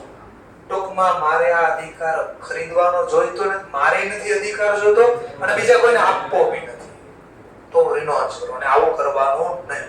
મેં ગયા વર્ષે શીખવાડ્યું તો કરવું થાય, નુકસાન જાય. અધિકાર કા ખરીદવાનો લઈ લેવાનો અથવા કોઈને વેચી દેવાનો. સમજાઈ ગયો ટોપિક? તો અહીંયા જે આવવાનું તો યાદ કરાવ્યું મેં તમને. ચલો એમાં આવતો હોવા પાછું 2 પોઈન્ટ યાદ કરવા પડે. રાઈટ શેર બહાર પડ્યા પછી માર્કેટમાં નવી પ્રાઇસ બી ગોતવાનું ક્યાંક આવતું. એને 2 પ્રાઇસ બોલતા હતા, એક્સ રાઈટ પ્રાઇસ અને cum right price. Ex right price ને સાદી ભાષામાં આપણે શીખાતા. રાઈટ શેર બહાર પાડ્યા બાદ નવી market price. Ex right price નો મતલબ શું? રાઈટ શેર બહાર એટલે after right issue. Right share બહાર પાડ્યા બાદની નવી માર્કેટ પ્રાઇસ. તો એક ઓર પ્રાઇસ આવતી કમ રાઈટ પ્રાઇસ. કઈ પ્રાઇસ આવતી? કમ રાઈટ પ્રાઇસ. આનો મતલબ શું થાય? કમ રાઈટ પ્રાઇસ નો મતલબ રાઈટ બહાર પાડ્યા પહેલાની પ્રાઇસ એટલે જૂની માર્કેટ પ્રાઇસ. કમ નો મતલબ ક્યુમ્યુલેટિવ. ટૂંકમાં આ જે શેર ખરીદે ને એમાં એને શેર ખરીદવાનો અધિકાર પણ છે, એ પૈસા બી ઇન્ક્લુડ છે. તો આપણે સાદી ભાષામાં ખાલી યાદ રાખશું. કમ રાઈટ નો મતલબ જૂની માર્કેટ પ્રાઇસ. જૂની નો મતલબ હજી રાઈટ શેર બહાર પાડ્યા નથી, ઈ પહેલાની પ્રાઇસ એટલે બિફોર. એક્સ રાઈટ પ્રાઇસ એટલે પછીની પ્રાઇસ. કઈ પછીની પ્રાઇસ? રાઈટ શેર બહાર પાડ્યા પછી. આમાં બી ગોખવા. ચલો એબીસીડી માં પહેલા સી આવે કે ઈ આવે? એટલે બિફોર. કઈ રીતનું લોજિક લગાડે કાંઈ ખબર નહીં. ઈ કેમ ગોખે નહીં? અરે ભાઈ કહું તો ક્યુમ્યુલેટિવ નો મતલબ ભેગો. વ્યાજ અંદર જેમ વ્યાજ ભેગો આવતો એમ અત્યારે જે આ શેર ખરીદે એ વ્યક્તિને ભવિષ્યમાં રાઈટ શેર ખરીદવાનો અધિકાર ઇન્ક્લુડ છે. અને બોલવામાં આવે કમ રાઈટ પ્રાઇસ. એક્સ નો મતલબ એક્સક્લુડ. એક્સક્લુડિંગ એટલે બાદ કરે. ટૂંકમાં હવે જે કોઈ આ શેર ખરીદે એમાં એને ભવિષ્યમાં રાઈટ શેર ખરીદવાનો અધિકાર નથી, બીકોઝ રાઈટ બહાર પડી ગયા. ક્લિયર? તો જૂની પ્રાઇસ, નવી પ્રાઇસ. ક્લિયર? ચલો હા, મારો ક્વેશ્ચન ધ્યાનથી બોલો. આપણે મારી પાસે જૂના શેર 1000 પડ્યા હતા રિલાયન્સ ના. ડેટ બી બોલ, લખો બી કરા થોડું. માની લો 15/3/2025 માં મેં આટલા રિલાયન્સ ના શેર ખરીદેલા હતા. 1000 રિલાયન્સ ના શેર પરચેસ કર્યા હતા. વર્ષ આપણો 31 ડિસેમ્બર પૂરો થઈ ગયો. આમે વેચા નથી હજી. ડેટ થોડી વધારી દો, 15/8 કરી દો. વર્ષ ડિસેમ્બરમાં પૂરું થયું. તો નવા વર્ષે આ પડ્યા છે, વેચી નાખ્યા છે? પહેલા ક્વેશ્ચન પડ્યા હશે, મેં વેચા નથી હશે. તો મને કહેજો 1 જાન્યુઆરી 2026 ના રોજ આ શેર મારી પાસે પડ્યા કઈ તરીકે પડ્યા હોય? Opening balance. કેટલા પડ્યા હશે? 1000. અને જૂના ખરીદેલા કેવા? ઓકે, ચલો નેક્સ્ટ. ઓર મને ખબર પડી કે ભવિષ્યમાં કંપની નફો તો બહુ સારો કરે છે, તો 31 માર્ચ પૂરું થાય અથવા તો ડિસેમ્બર પૂરું થાય, જ્યારે વર્ષ પૂરું થતું હોય ત્યારે તો કંપની ડિવિડન્ડ બી આપવાનો છે. તો મેં એક કામ કર્યું, મેં ઓર શેર ખરીદી લીધા. માની લો સારી તારીખ આપણે રાખશું, તમને ગમતી હોય એવી 14 ફેબ્રુઆરી 2026 ના અગેન મેં ખરીદી લીધા. પરચેસ 500 શેર ખરીદ્યા મેં અગેન. પ્રાઇસ કઈ કામનું નથી. ઓકે, તો મારા પાસે ટોટલ કેટલા શેર છે અત્યારે? જૂના 1000, નવા ઈ આ વર્ષના છે. એટલે કરન્ટ યર ના પ્રીવિયસ યર. આ કરન્ટ યર માં ખરીદા, આ તો પ્રીવિયસ યર ના પડ્યા. આટલું પહેલા ક્લિયર છે? પાક્કું છે? હું સ્ટેપ બાય સ્ટેપ એડ કરું છું. હવે સમજવા માટે માની લો 31 માર્ચ ના રોજ 2026 ના રોજ કંપનીએ ફાઇનલ ડિવિડન્ડ ડિક્લેર કર્યો 20%. મેં પૂછવા ડિવિડન્ડ કયા સમયનો છે? કંપની કીધું ભાઈ આપણું જે વર્ષ ડિસેમ્બરમાં પૂરું થયું ને ગયા વર્ષે એની એજીએમ આજે બોલાવી એ જે બોલાવા વાર બી લાગે, વાર્ષિક હિસાબ તૈયાર કરવા વાર બી લાગે. વાર લાગે? શું વાર લાગતી? શેની વાર લાગતી છે? તો આપણે એક ટોપિક યાદ કરીએ, ઇન્વેન્ટરી. આપણે ક્યાંક જવાનું થતું હતું, ક્યાં? અમરનાથ. કઈ યાદ આવે તો આપણે 31 તારીખે માર્ચમાં અમરનાથ વહી જતા, તો સ્ટોક ક્લોઝિંગ સ્ટોક ની તારીખે ગણી એકતા લેટ થતું.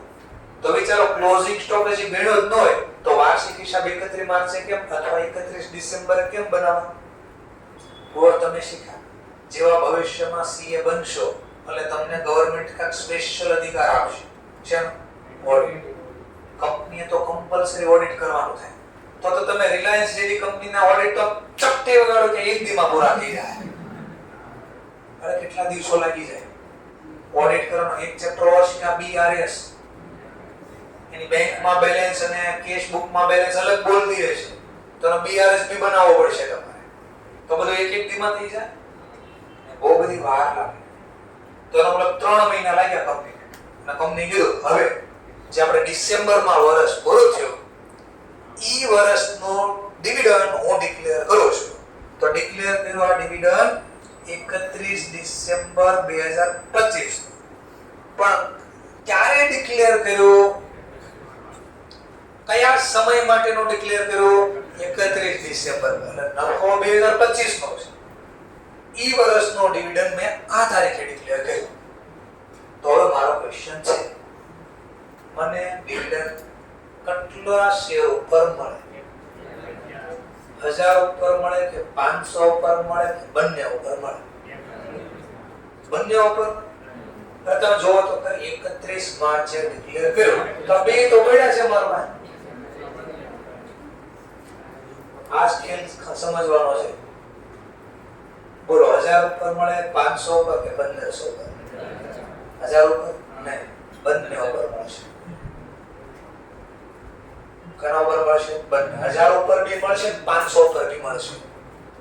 તો ક્વેશ્ચન થાય આના ઉપર મળે તો સમજાવો કેમ?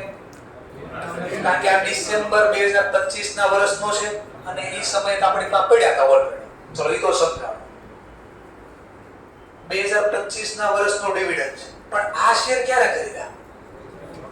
તો 14 ફેબ્રુઆરી પહેલા 2026 પહેલા આવે કે 31 ડિસેમ્બર 25 પહેલા આવે? 31. તો આ તારીખે તો આ શેર હતા જ નહીં આપણી પાસે, તો એના પર થોડી મળે. તો લોજિકલી તો ન મળવું જોઈએ. છતાં બી કંપની આપણને ડિવિડન્ડ આપે. કંપની કે ભાઈ હું ડિવિડન્ડ ભલે આ તારીખનું ડિક્લેર કરું, પણ એક આવે બુક ક્લોઝર ડેટ. કયો વર્ષ આવશે? Book closure date. આનો મતલબ કંપની છેલ્લી તારીખે એન્ટ્રી પાડે કે આ તારીખ સુધીમાં જેની પાસે પડ્યાની બધા મળશે. તો 31 માર્ચ આ માની લો બુક ક્લોઝર ડેટ ગમે હોય છે, માર્ચ એવું નથી. માની લો સમજવા માટે આવું કે 28 ફેબ્રુઆરી, ચલો 2 મહિના પછી છે એમ બોલાય. તો 28 ફેબ્રુઆરીને કે બુક ક્લોઝર ડેટ. તો આ તારીખ સુધીમાં જેની પાસે પડ્યા હશે એ બધા મળે. તો 28 ફેબ્રુઆરી આ હતા. પણ અહીંયા પ્રમાણે જો તો આનો થાય તો કોન્ટ્રોવર્સી થઈ. હવે આનો શું સમાધાન? તો ક્વેશ્ચન થયો ભાઈ આ લોકોને કેમ મળ્યા? પહેલી વાત તો સમજીએ. તારા માટે થોડી ડિટેલ જોશે આપણે. એના માટે સિલેબસ 12 થોડો ભણાવો. સ્ટોક માર્કેટમાં માર્કેટ પ્રાઇસ કઈ રીતે ડિસાઈડ થાય? મધ્યપ્રદેશ કેમ ડિસાઈડ થાય? તો કે ગુજરાતની બાજુમાં હોય તો ડિસાઈડ થાય. કેમ ડિસાઈડ થાય માર્કેટ પ્રાઇસ? સ્ટોક માર્કેટમાં શેર બજારમાં માર્કેટ પ્રાઇસ કઈ રીતે ડિસાઈડ થાય? તો net profit multiply by EPS. બોલો એ બરાબર છે? નહીં, આમ નક્કી ન થાય. નક્કી આમ થાય EPS multiply by PE ratio. તો ક્વેશ્ચન EPS શું છે? અર્નિંગ પર શેર. આ કેમ મળે? EPS net profit divide by number of share. તો આ બી શીખવાનું આવશે. આ કેમ મળે? ES 20 માં શીખશો. ES 20 accounting standard 20. ચલો સમજવા માટે 1.5 લાખ નો નફો છે. નંબર ઓફ શેર માની લો 1000 છે. બોલો શેર નો EPS 150 અને પી રેશિયો સમજવા માટે 5 નો છે, 5 નો પી રેશિયો. સર પણ આ શું હોય? પી રેશિયો એટલે પી નો મતલબ થાય price two earning ratio. Price two earning ratio. પણ સર આમાં નો ખબર પડી. સાદી ભાષામાં કહો તો જો કંપની 1 રૂપિયો નફો કમાય, અર્નિંગ એટલે નફો, તો પબ્લિક 5 રૂપિયા રિસ્ક લેવા દે, એટલે કે 5 રૂપિયા રોકવા તૈયાર છે. કંપની 1 રૂપિયો નફો કમાય તો પબ્લિક એને 5 રૂપિયાનું રોકાણ કરવા તૈયાર છે, એટલે રિસ્ક લેવા તૈયાર છે. એટલું બધું. તો આ કંપનીનો ઇતિહાસ કેટલો છે? તો 1 રૂપિયો નફો કમાય 5 રૂપિયા રોકવા તૈયાર. તો કંપની 150 રૂપિયા કમાતી તો કેટલા રૂપિયા રોકવા દે? એટલે માર્કેટ પ્રાઇસ કેટલા? 750. તો 750 નો ભાવ આવતો હોય. પહેલા એટલી ખબર પડી? પ્રાઇસ કેમ ડિસાઇડ કરે? થોડી ખાલી. ચલો નેક્સ્ટ પોઈન્ટ. હવે આપણે આગળ ઉપર બરાબર જોજો. આનો ખ્યાલ સમજાવું છું. બુકમાં નથી, હું સમજાવું છું લગતી. Next point. આ કંપનીએ ડિવિડન્ડ ક્યારે ડિક્લેર કર્યું? 28 સમજવા માટે અહીંયા મેં 750 માં શેર ખરીદ્યા હતા. 500 શેર, એક શેરની પ્રાઇસ 750. ક્લિયર? પક્કો છે? નેક્સ્ટ. કંપનીએ ડિવિડન્ડ ડિક્લેર કર્યું 2025 ના વર્ષ માટે. પણ કઈ તારીખે ડિક્લેર કર્યું? 28 ફેબ્રુઆરી. એ જે અહીંયા બોલાય. ડિવિડન્ડ શેમાંથી અપાય? પ્રોફિટ. બરાબર? પાક્કો? Okay sir. કંપની કેટલો રૂપિયાનો નફો કમાણો હતો?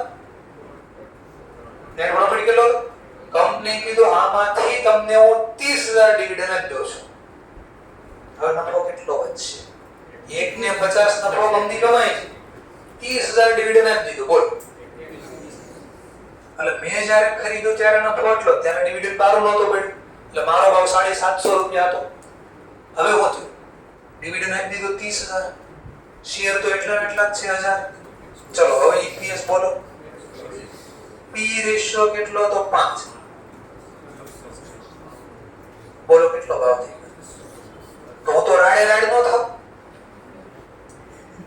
કેમ? મેં ખરીદ્યા ત્યારે કેટલા રૂપિયા આપ્યા અને નફો જ યુઝ કર્યો હતો. હું કંપનીને કહીશ કે ભાઈ તમારે ડિવિડન્ડ આ લોકોને આપવો છે, આપો એનો મને પ્રોબ્લેમ નથી, પણ મારો ભાવ શું કામ ઘટાડો છો? 750 ના 612 કામ કર્યું? ટોપિક સમજાણો કાય? તો કંપની કે અચ્છા તું રાડે થાશું, હું તને સમાધાન કરી દઉં. આ ભાવ ઘટવાનું કારણ શું હતું? હા, તો આ ડિવિડન્ડ ના કારણે જ ભાવ ઘટ્યો. લે તોય ડિવિડન્ડ લેતો છે, એટલે જેટલો ભાવ ઘટ્યો ને એટલો ડિવિડન્ડ તને આપી દો. સરળ થઈ જાય. લોજિક સમજાણો કાય? શું કામ આપવામાં આવે? તો બુકમાં જો એટલું હશે 2 ને ડિવિડન્ડ મળે. શું કામ? એ તમારે જાતે નક્કી કરવાનું છે. તમે આખી હિસ્ટ્રી સમજાવી દીધી. ઓર બીજો બે આનો તો વાંધો નહીં.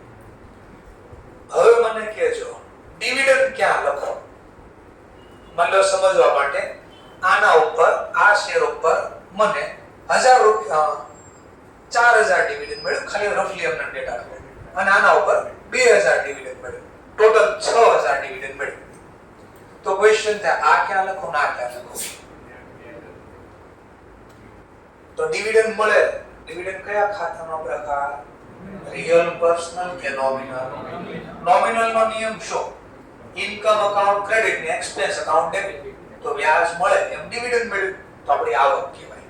તો જમા લખવાનો. પણ જમા મારી પાસે 3 કોલમ છે. ક્યાં? ડિવિડન્ડ માં લખો, કોસ્ટમાં લખો, બેયમાં લખો, ક્યાંય ન લખો. તો સિમ્પલ.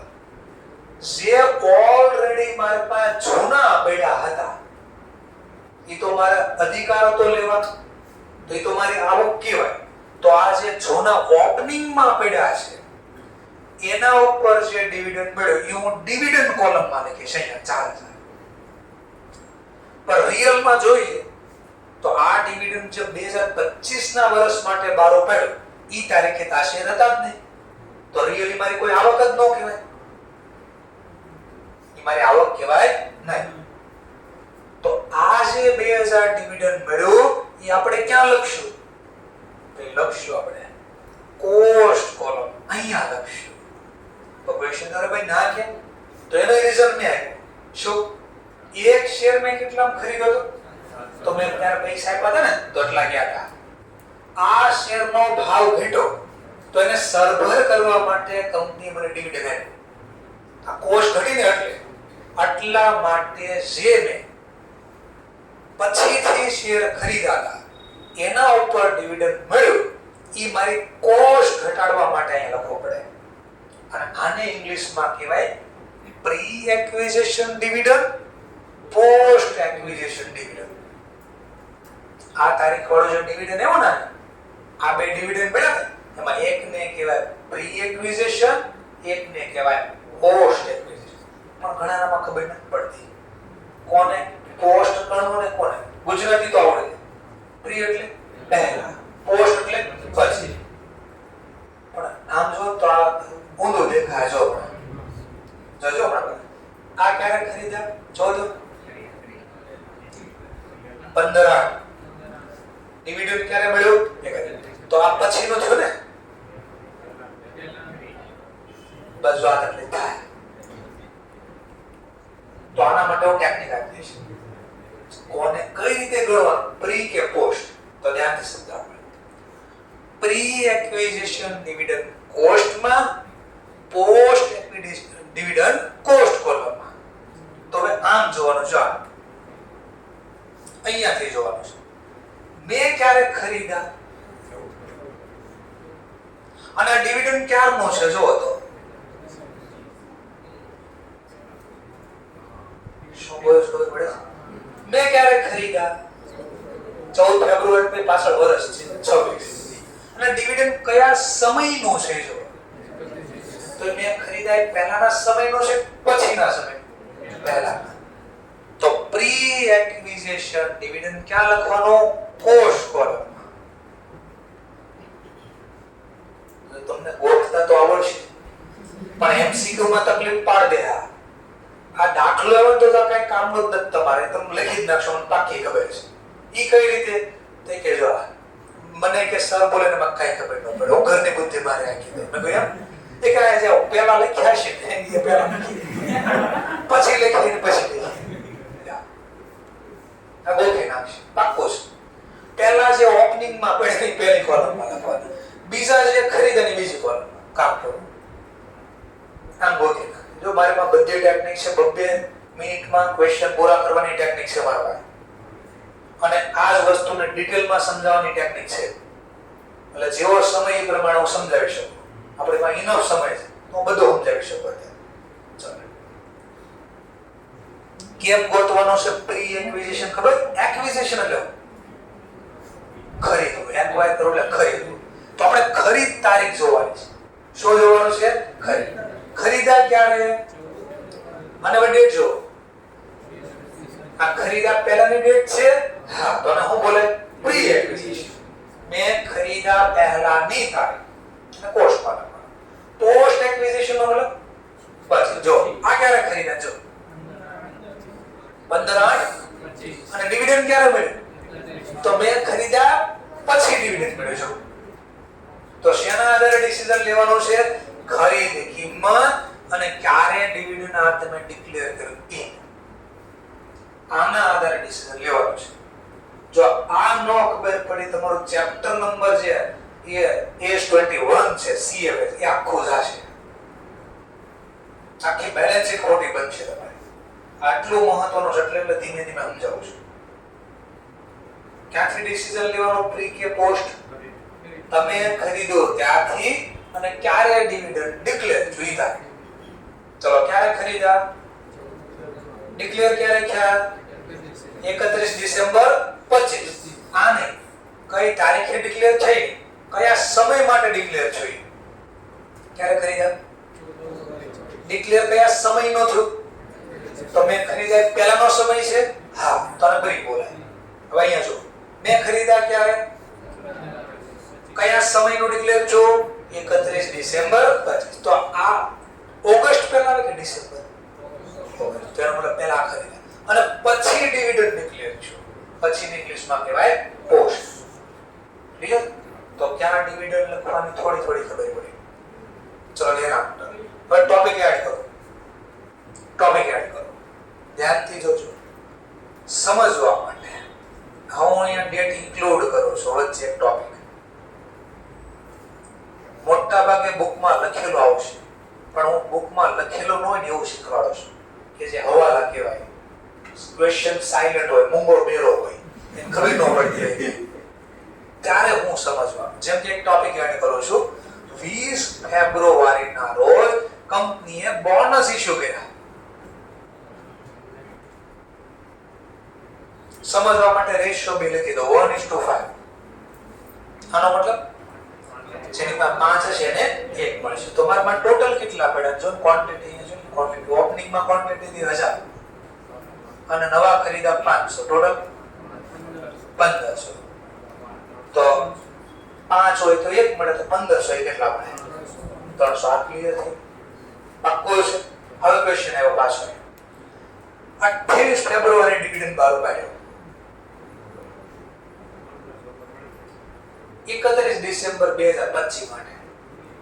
તો આ બેમાં તો કોઈ ડાઉટ નથી, એને મળશે. હા, ક્યાં લખાશે એ બી ખબર છે.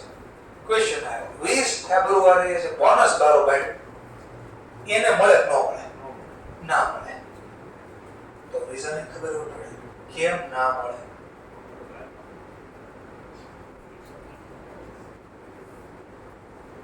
બીકોઝ આ બોનસ મતલબ ફ્રી ઓફ કોસ્ટ. તો તમે તો આના પૈસા કઈ નથી પણ પાછા મફતમાં તમારે ડિવિડન્ડ નહીં જોતો. આને ડિવિડન્ડ હું કામ આપ્યો છો? હવામાં કન્ફર્મ થઈ જાય અહીંયાથી. આને ડિવિડન્ડ હું કામ આપ્યો? આને આપણે પૈસા આપ્યા હતા અને માર્કેટમાં ભાવ ઘટતો હતો એને સરભર કરવા માટે આપ્યા. એક તો આને મફતમાં પણ ભાવ ઘટે તોય કઈ પ્રોબ્લેમ નથી, કદાચ ઝીરો થઈ જાય તોય પ્રોબ્લેમ નથી, કારણ કે 1 રૂપિયો આપણે ખીચામાં જ નથી ગયો. એટલે ઓકે. તો ક્વેશ્ચન સાઇલન્ટ હોય તો શું સમજવાનું? ફાઇનલ ડિવિડન્ડ ઓપનિંગ બેલેન્સ ઉપર મળે, નવા ખરીદા હોય એના ઉપર મળે, પણ બોનસ ડિક્લેર થયું એના ઉપર મળશે ના? નકો. લખ્યું છે final dividend not given on a bonus and right share issue. શા માટે? Because is a fresh issue during the year. આ વર્ષે 12 પડ્યા, પાછા ફ્રીમાં 12 પડ્યા. તો રાઇટ એ ઓટોમેટિક કાઉન્ટ થઈ, રાઇટ બી ઓટોમેટિક કાઉન્ટ થઈ. ચલો બોનસ ની બદલે રાઇટ હોત તો આ રાઇટ શેર ઇશ્યુ કર્યા માની લો, અને પછી ડિવિડન્ડ 12 પડ્યો તો આને મળે? કેમ ન મળે? રીઝન ખબર હોય પડે પાછા. એક તો પહેલા આ વર્ષ દરમિયાન 12 પડ્યા અને રાઇટ શેર કયા ભાવે આપવાની? સસ્તા. એક તો સસ્તા ભાવે તમને ઓલરેડી આપ્યા છે અને હજી તમને તોય નડે છે કે ભાવ ઘટ્યો, ભાવ ઘટ્યો. તો રિયલ પ્રમાણે ઓરિજિનલ જો ઓરિજિનલ સ્ટોક માર્કેટમાં, તો સ્ટોક માર્કેટમાં આવું નથી. સ્ટોક માર્કેટમાં જે તારીખે શેરમાં પડે બધા મળે, પણ અહીંયા શા માટે રાખે છે? તો એનું રીઝન છે કે ભાઈ એક તો તમને સસ્તા ભાવ મળે, ક્વેશ્ચન સાયલન્ટ છે એટલે તો ત્યારે તમારે આ એઝમ્પશન લગાવવાનું. મોટા ભાગે ક્વેશ્ચન સાયલન્ટ નહીં હોય, લખેલું જશે કે આને આપવો કે ન આપવો બોનસ, હા ડિવિડન્ડ. લખ્યું હોય તો કઈ માથાકોટ નથી, તો મેં ગણ દેવો. ન લખ્યું હોય ત્યારમાં ઇમ્પોર્ટન્સ પોઈન્ટ છે. કાઈ ન લખ્યું કોઈ નહીં આપવાનું, કોઈને એટલા બોનસ ને રાઈટ વાળા. ક્લિયર? ઇન્ટરિમ ડિવિડન્ડ બેન આપવાનું. કેમ?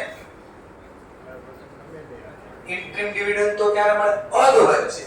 તો એનો મતલબ અધ વચ્ચે એટલે આ વર્ષ દરમિયાન, અને આ વર્ષ દરમિયાન તો આ વર્ષે મારા પાસે હતા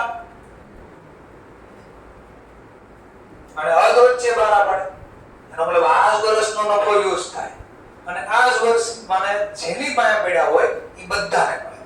તો લખ્યું છે interim dividend to all share. જૂના હોય એને મળે, નવા ખરીદા હોય એને મળે, રાઈટ શેર 12 પડ્યા એને મળે અને બોનસ વાળાને મળે. કેમ? બીકોઝ આ વર્ષના નફામાંથી આપવામાં આવે છે. અહીંયા હું થતું જો નફો કયા વર્ષનો યુઝ થાય છે અને ભાવ કયા વર્ષમાં ઘટે? 2 તો એક વર્ષ બદલી જાય. ઇન્ટરિમ ડિવિડન્ડ આ જ વર્ષે ભલે આ જ વર્ષનો નફો યુઝ થાય અને આ વર્ષે મારા પાસે શેર હતા એટલા માટે ઇન્ટરિમ ડિવિડન્ડ બધા ક્વેશ્ચનમાં કાઈ ન લખ્યું હોય તો બધા ઉપર ગણજા ઇન્ટરિમ ડિવિડન્ડ.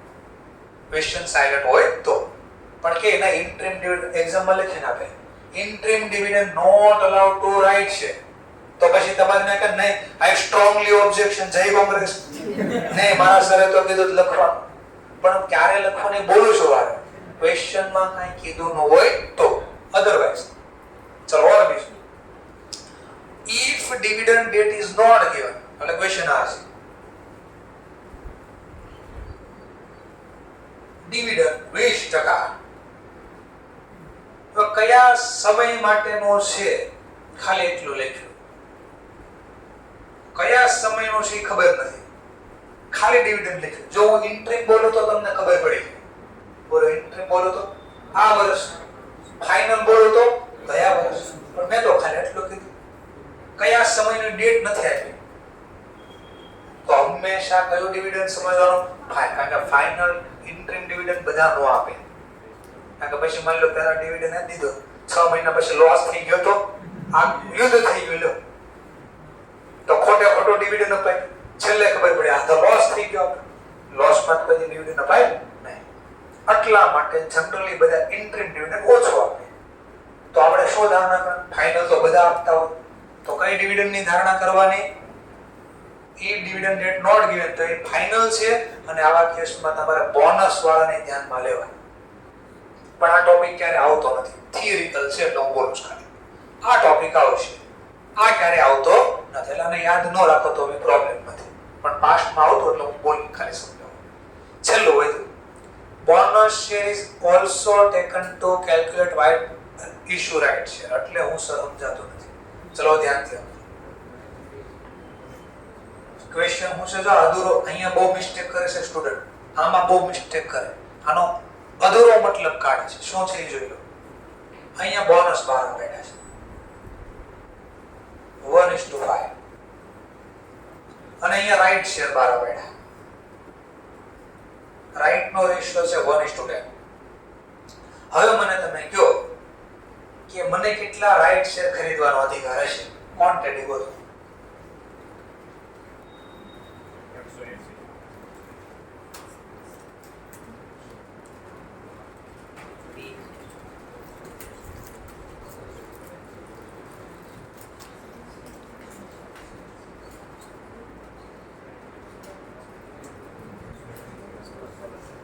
તો સિમ્પલ પહેલા બોનસ ની ક્વોન્ટિટી કેટલી તો 5:1:5 નો મતલબ 5 હોય એને 1 તો આપણે આ કેટલા હતા આપણે 15 તો 1500 એ કેટલા કેટલા 300 ક્વોન્ટિટી આ છે ચલો રાઈટ શેર 12 પેડા 1:10 તો આ લોકોને તો રાઈટ મળે છે આ ક્વોન્ટિટી ધ્યાનમાં લો કે નહીં ક્વેશ્ચન થયો તો સિમ્પલ રાઈટ 12 પેડા એ મફતમાં આપવાના છે નહીં તો આપણે બોનસ વાળાને ધ્યાનમાં લ્યો ને ભાઈ એ પૈસા આપી જાય રાઈટ શેર 12 હુકમ પડે કરે તો કયો એક્ઝિસ્ટિંગ શેર હોલ્ડર ને આપણે શું કામ આપતા એ તો યાદ કરો પહેલા કંપનીને પૈસાની જરૂરિયાત હોય અને લોન લેવામાં સમય બહુ ઝાઝો લાગે એમ હોય અથવા મોંઘા ભાવે વ્યાજ મળતું હોય અથવા તો યાદ કોઈ તો બીજો ટોપિક હતો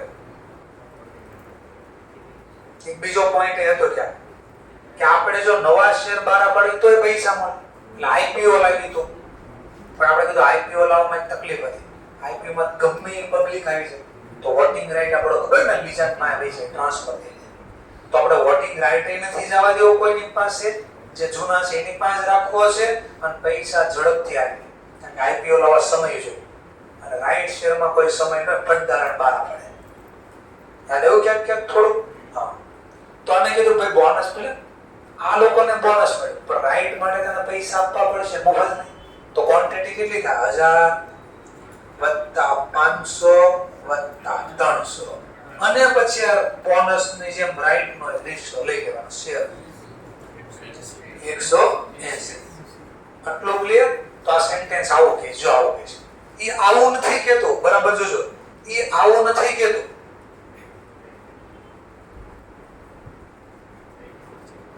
ઈ આવું નથી કહેતો રાહુલ નો ભાઈ આવે ને કહેતો હવે બોલો હવે મને જો કેટલી ક્વોન્ટિટી મળશે રાઈટ કેવી વાતો કરો છો લખ્યું તો છે જો રાઈટ શેર બહાર પડે ને ત્યારે બોનસ ધ્યાનમાં લેવા. લ્યો ધ્યાનમાં લ્યો બોનસ. હવે કેમ નહીં?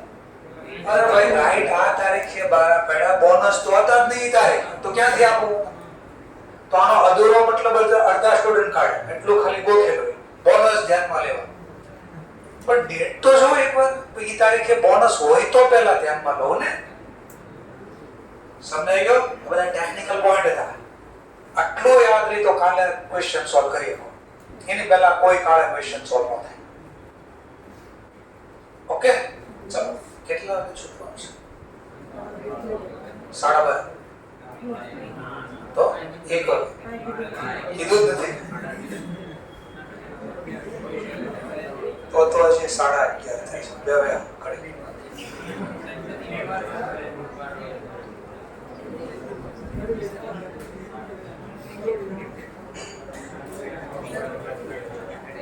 ચલો હવે નાનો એવો ટોપિક ખાલી લઈએ. આને થોડી વાર માટે બોલી છીએ બધું, થોડી વાર માટે, પછી ઈ બી સમજ. પહેલો ક્વેશ્ચન છે બેઝિક. આપણે ઇન્વેસ્ટમેન્ટ ખાતું તૈયાર કરવાનું છે અને ઇન્વેસ્ટમેન્ટ ઇક્વિટી શેરમાં કર્યા છે. પહેલી વાર દાખલો છે એટલે આપણે 3 કોલમ બનાવી છે આપણે. પછી બીજા ક્વેશ્ચન થી 2 કોલમ બનાવશું. ડિવિડન્ડ નું કઈ કામ નથી એટલે. ચલો તો સ્ટાર્ટ કરીએ. ટાઇટલ આપવાનું પહેલા. કોના ચોપડામાં વહીવટ લખીએ છીએ આપણે?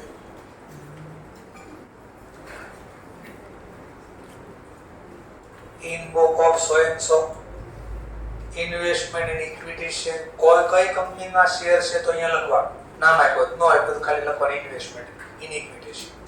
ક્યાંથી ક્યાંનું અકાઉન્ટ બનાવવાનું છે? જાન્યુઆરી થી ડિસેમ્બર. આટલું ક્લિયર? કન્ફર્મ છે? સરસ. ચલો ચાલુ છે. ઓપનિંગ બેલેન્સ આપીશ પહેલા.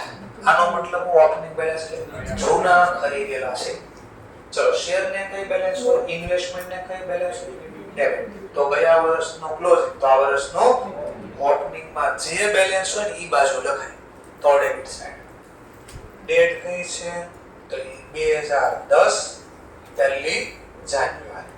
બે માંથી જે શબ્દ લખો, બેલેન્સ બ્રોટ ડાઉન અથવા તો opening balance. Generally opening balance લખે છે તો આપણે લખો. ચલો નંબર ઓફ શેર કેટલા પડ્યા હતા જૂના આપણે પાસે? 4000. તો લખ્યા 4000. એકની ફેસ વેલ્યુ 10 છે પણ એ 10 નું આપણે કઈ કામ નથી બીકોઝ આપણે ક્વોન્ટિટીની કોલમ બનાવી છે. કઈ પ્રાઇસે ખરીદ્યા છે? 8. ચલો ચોકડી ગુણાકાર કરીને બોલી દો. 4000 ગુણ્યા 8 તો 32000 ના ભાવના પડ્યા છે. અને કોઈ જો ફેસ વેલ્યુની કોલમ બનાવે તો અહીંયા 4000 નો લખે. કેટલા લખે? એકની ફેસ વેલ્યુ 10. 4000 ગુણ્યા 10 40000. ચલો છેલ્લે ડિવિડન્ડ ક્યારે મળ્યું તો? ઓલો ઇન્ટરેસ્ટ માં આપણે બેલેન્સ કાઢતા અહીંયા આગળ લાવતા. તો યાદ કરો થિયરી પાસે ડિવિડન્ડ જે હતો fix bearing security, variable bearing security. Variable security income કયા બેસિસ લખાય? Receive base. જ્યારે મળે ત્યારે આવક લખશું. બટ ઇન્ટરેસ્ટ માં હું લખ્યું છું ફિક્સ બિયરિંગ સિક્યુરિટી એક્રુઅલ બેઝ, એટલે સમય પ્રમાણે. આ સમય પ્રમાણે ન લખાય. આ જ્યારે મળશે ત્યારે લખશું. તો હજી મળ્યું નહીં તો ન લખે. એટલે તો ના પાડતો કે પછીના દાખલામાં કોલમ નહીં બનાવી, કારણ કે એનું કઈ કામ નથી રહેતું. એટલે ચલો નેક્સ્ટ ટોપિક. હવે કઈ ઘટના બની જરા ચેક કરો. 15 જાન્યુઆરીના રોજ પરચેસ કર્યા 1000 ઇક્વિટી શેર 11 રૂપિયાની પ્રાઇસ. ફેસ વેલ્યુ કેટલી છે? 10. એનું કઈ કામ નથી. ચલો તો આ દાખલામાં જો નીચે વર્કિંગ નોટ બનાવો તોય ભલે અને અલગથી ન બનાવતો અહીંયા બનાવાય. ડિબેન્ચરમાં છે મોટા ભાગે અલગથી બનાવી જોઈએ. કેમ? એમાં વ્યાજના ટોપિક બહુ કમ ઇન્ટરેસ્ટ ને એક્ટ ઇન્ટરેસ્ટ આમાં એવું કઈ આવે જ નહીં. તો તમે અહીંયા જ બનાવી દો તો બી પ્રોબ્લેમ નથી. ચલો લખીએ. શેર ખરીદ્યા, ધંધામાં આવ્યા, વોટ કમ્સ ઇન ડીઆર. ઉત્તરાયણના બીજા દિવસે ખરીદ્યા તમે. ચલો ટોપિક ચાલે છે પરચેસ. તો અહીંયા લખી દઈશું પરચેસ. વર્કિંગ નોટ અલગથી બનાવતો WN1 લખવા. અલગથી નથી બનાવતો અહીંયા ગુણાકાર કરો. કેટલા ખરીદ્યા? 1000. કઈ પ્રાઇસે ખરીદ્યા? 11. લો ગુણાકાર. જો ફટફટ પૂરું થાય. એટલે ઇન્ટરેસ્ટમાં બહુ વાર લાગે. બોલો 1000 ગુણ્યા 11 તો 11000 મારી પડતર. ડિવિડન્ડ નું કઈ કામ નથી. ક્વોન્ટિટી પ્રમાણે કહો તો 1000 પૂરું થઈ ગયું. ફાસ્ટ નથી થતું. સમજાય છે ને? સરસ. હવે કામ નોટ આવે કઈ પાછું 28 ફેબ્રુઆરીના રોજ ડિવિડન્ડ ડિક્લેર કરવામાં આવ્યો કંપની દ્વારા. કેટલા ટકા? 20%. કયા સમય માટે ડિક્લેર કર્યો? જે વર્ષ પૂરો થઈ ગયો ડિસેમ્બર 2009 ના રોજ એનો ડિવિડન્ડ છે. પણ ડિક્લેર કઈ તારીખે કર્યો? તો કે બુક ક્લોઝર ડેટ 28. આનો મતલબ મેં હમણાં સમજાવ્યો. બુક ક્લોઝર નો મતલબ 28 તારીખ છેલ્લી. આ તારીખે જેની પાસે બળ્યા હશે એ બધાને મળશે. જૂના નવા એ તમારો પ્રશ્ન છે. અને શું કામ આપવામાં આવી નથી યાદ કરાવ્યું હતું. ચલો તો આને વર્કિંગ નોટ બનાવવી પડશે. પેલા કેટલો ડિવિડન્ડ મળશે? વર્કિંગ નોટ 1 ડિવિડન્ડ કેટલો મળે? Dividend receive. ચલો કેટલો મળશે? ચલો ઓપનિંગ બેલેન્સ માં પડે છે. કેટલી ક્વોન્ટિટી પડી? 4000. ચલો એક ખરીદેલી બી છે, પરચેસ કરેલી, એક્વાયર કરેલી. ઈ કેટલી ક્વોન્ટિટી છે? ચલો આટલું તો ખબર પડી ગઈ કે આટલી ક્વોન્ટિટી આટલી ક્વોન્ટિટી. અમારે તમને કેવું પડશે? કયા ભાવે ખરીદ્યા હતા? 4000. ટોટલ પર 8 32000 ઉપર 20% ડિવિડન્ડ આવ્યું. ફાઉન્ડેશન ઇન્ટરેસ્ટ હોય, ડિવિડન્ડ હોય, ડિસ્કાઉન્ટ હોય કે પ્રીમિયમ હોય. આ ફાઉન્ડેશન થી બોલતો હંમેશા બધું કઈ વેલ્યુ પર લાગે? Face value. અને ફેસ વેલ્યુ એક ની કેટલી છે? 10. તો ગુણ્યા 10 કરો એટલે કેટલા થઈ ગયા? 40. ના થઈ ગયા? ચલો હવે એનો રેટ કેટલા ટકા બારો પાડ્યો? 20%. 40000 ના 20% 8000 અને 10000 ના 20% 2000. આ તો મળી ગયો વાંધો નહીં. ટોટલ કેટલો મળ્યો? Total dividend receive. Total dividend આનો પ્રોબ્લેમ નથી. બટ પ્રોબ્લેમ આ છે 10000 લખવા ક્યાં?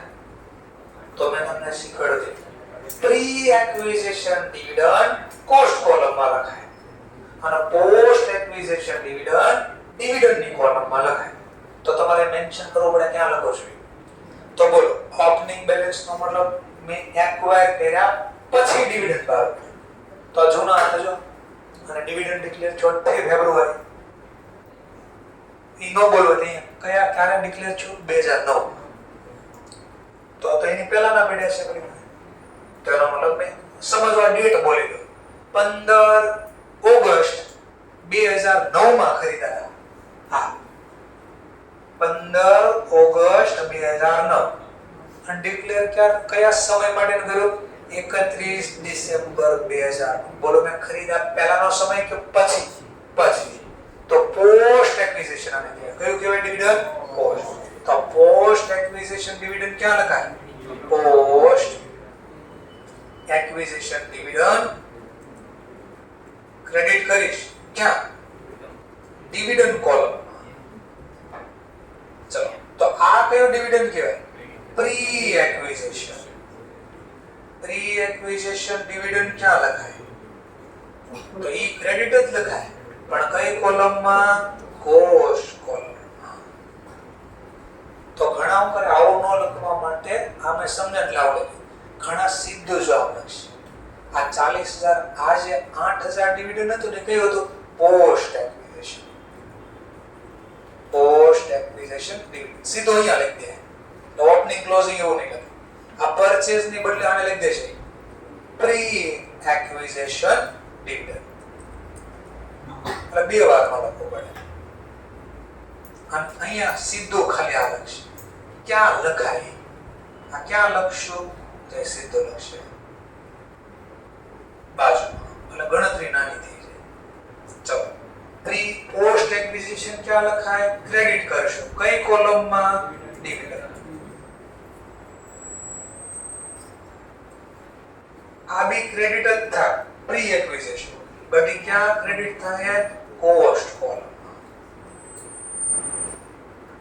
ચલો લખો આવક ખાતે જમા 28 ફેબ્રુઆરી શેનો ટોપિક છે તો 12 ફાઇનલ ડિવિડન્ડ ક્યાંથી ગોઈતું તો કે વર્કિંગ નોટ 1 બેમાં ક્વોન્ટિટી નથી મળે એટલે ડેશ ચલો ડિવિડન્ડ કોલમમાં કેટલા આવ્યા 8000 કોસ્ટ કોલમમાં કેટલા આવ્યા 2000 તો ક્યાંથી લાવી બધું સમજાવું છે આપણે નીચે વર્કિંગ નોટ 1 ક્લિયર ચલો નેક્સ્ટ પોઈન્ટ એક કામ કરી અહીંયાથી બાકી રાખીને પાછો એકવાર રિવિઝન થઈ જાય કાલે થેન્ક યુ વેરી મચ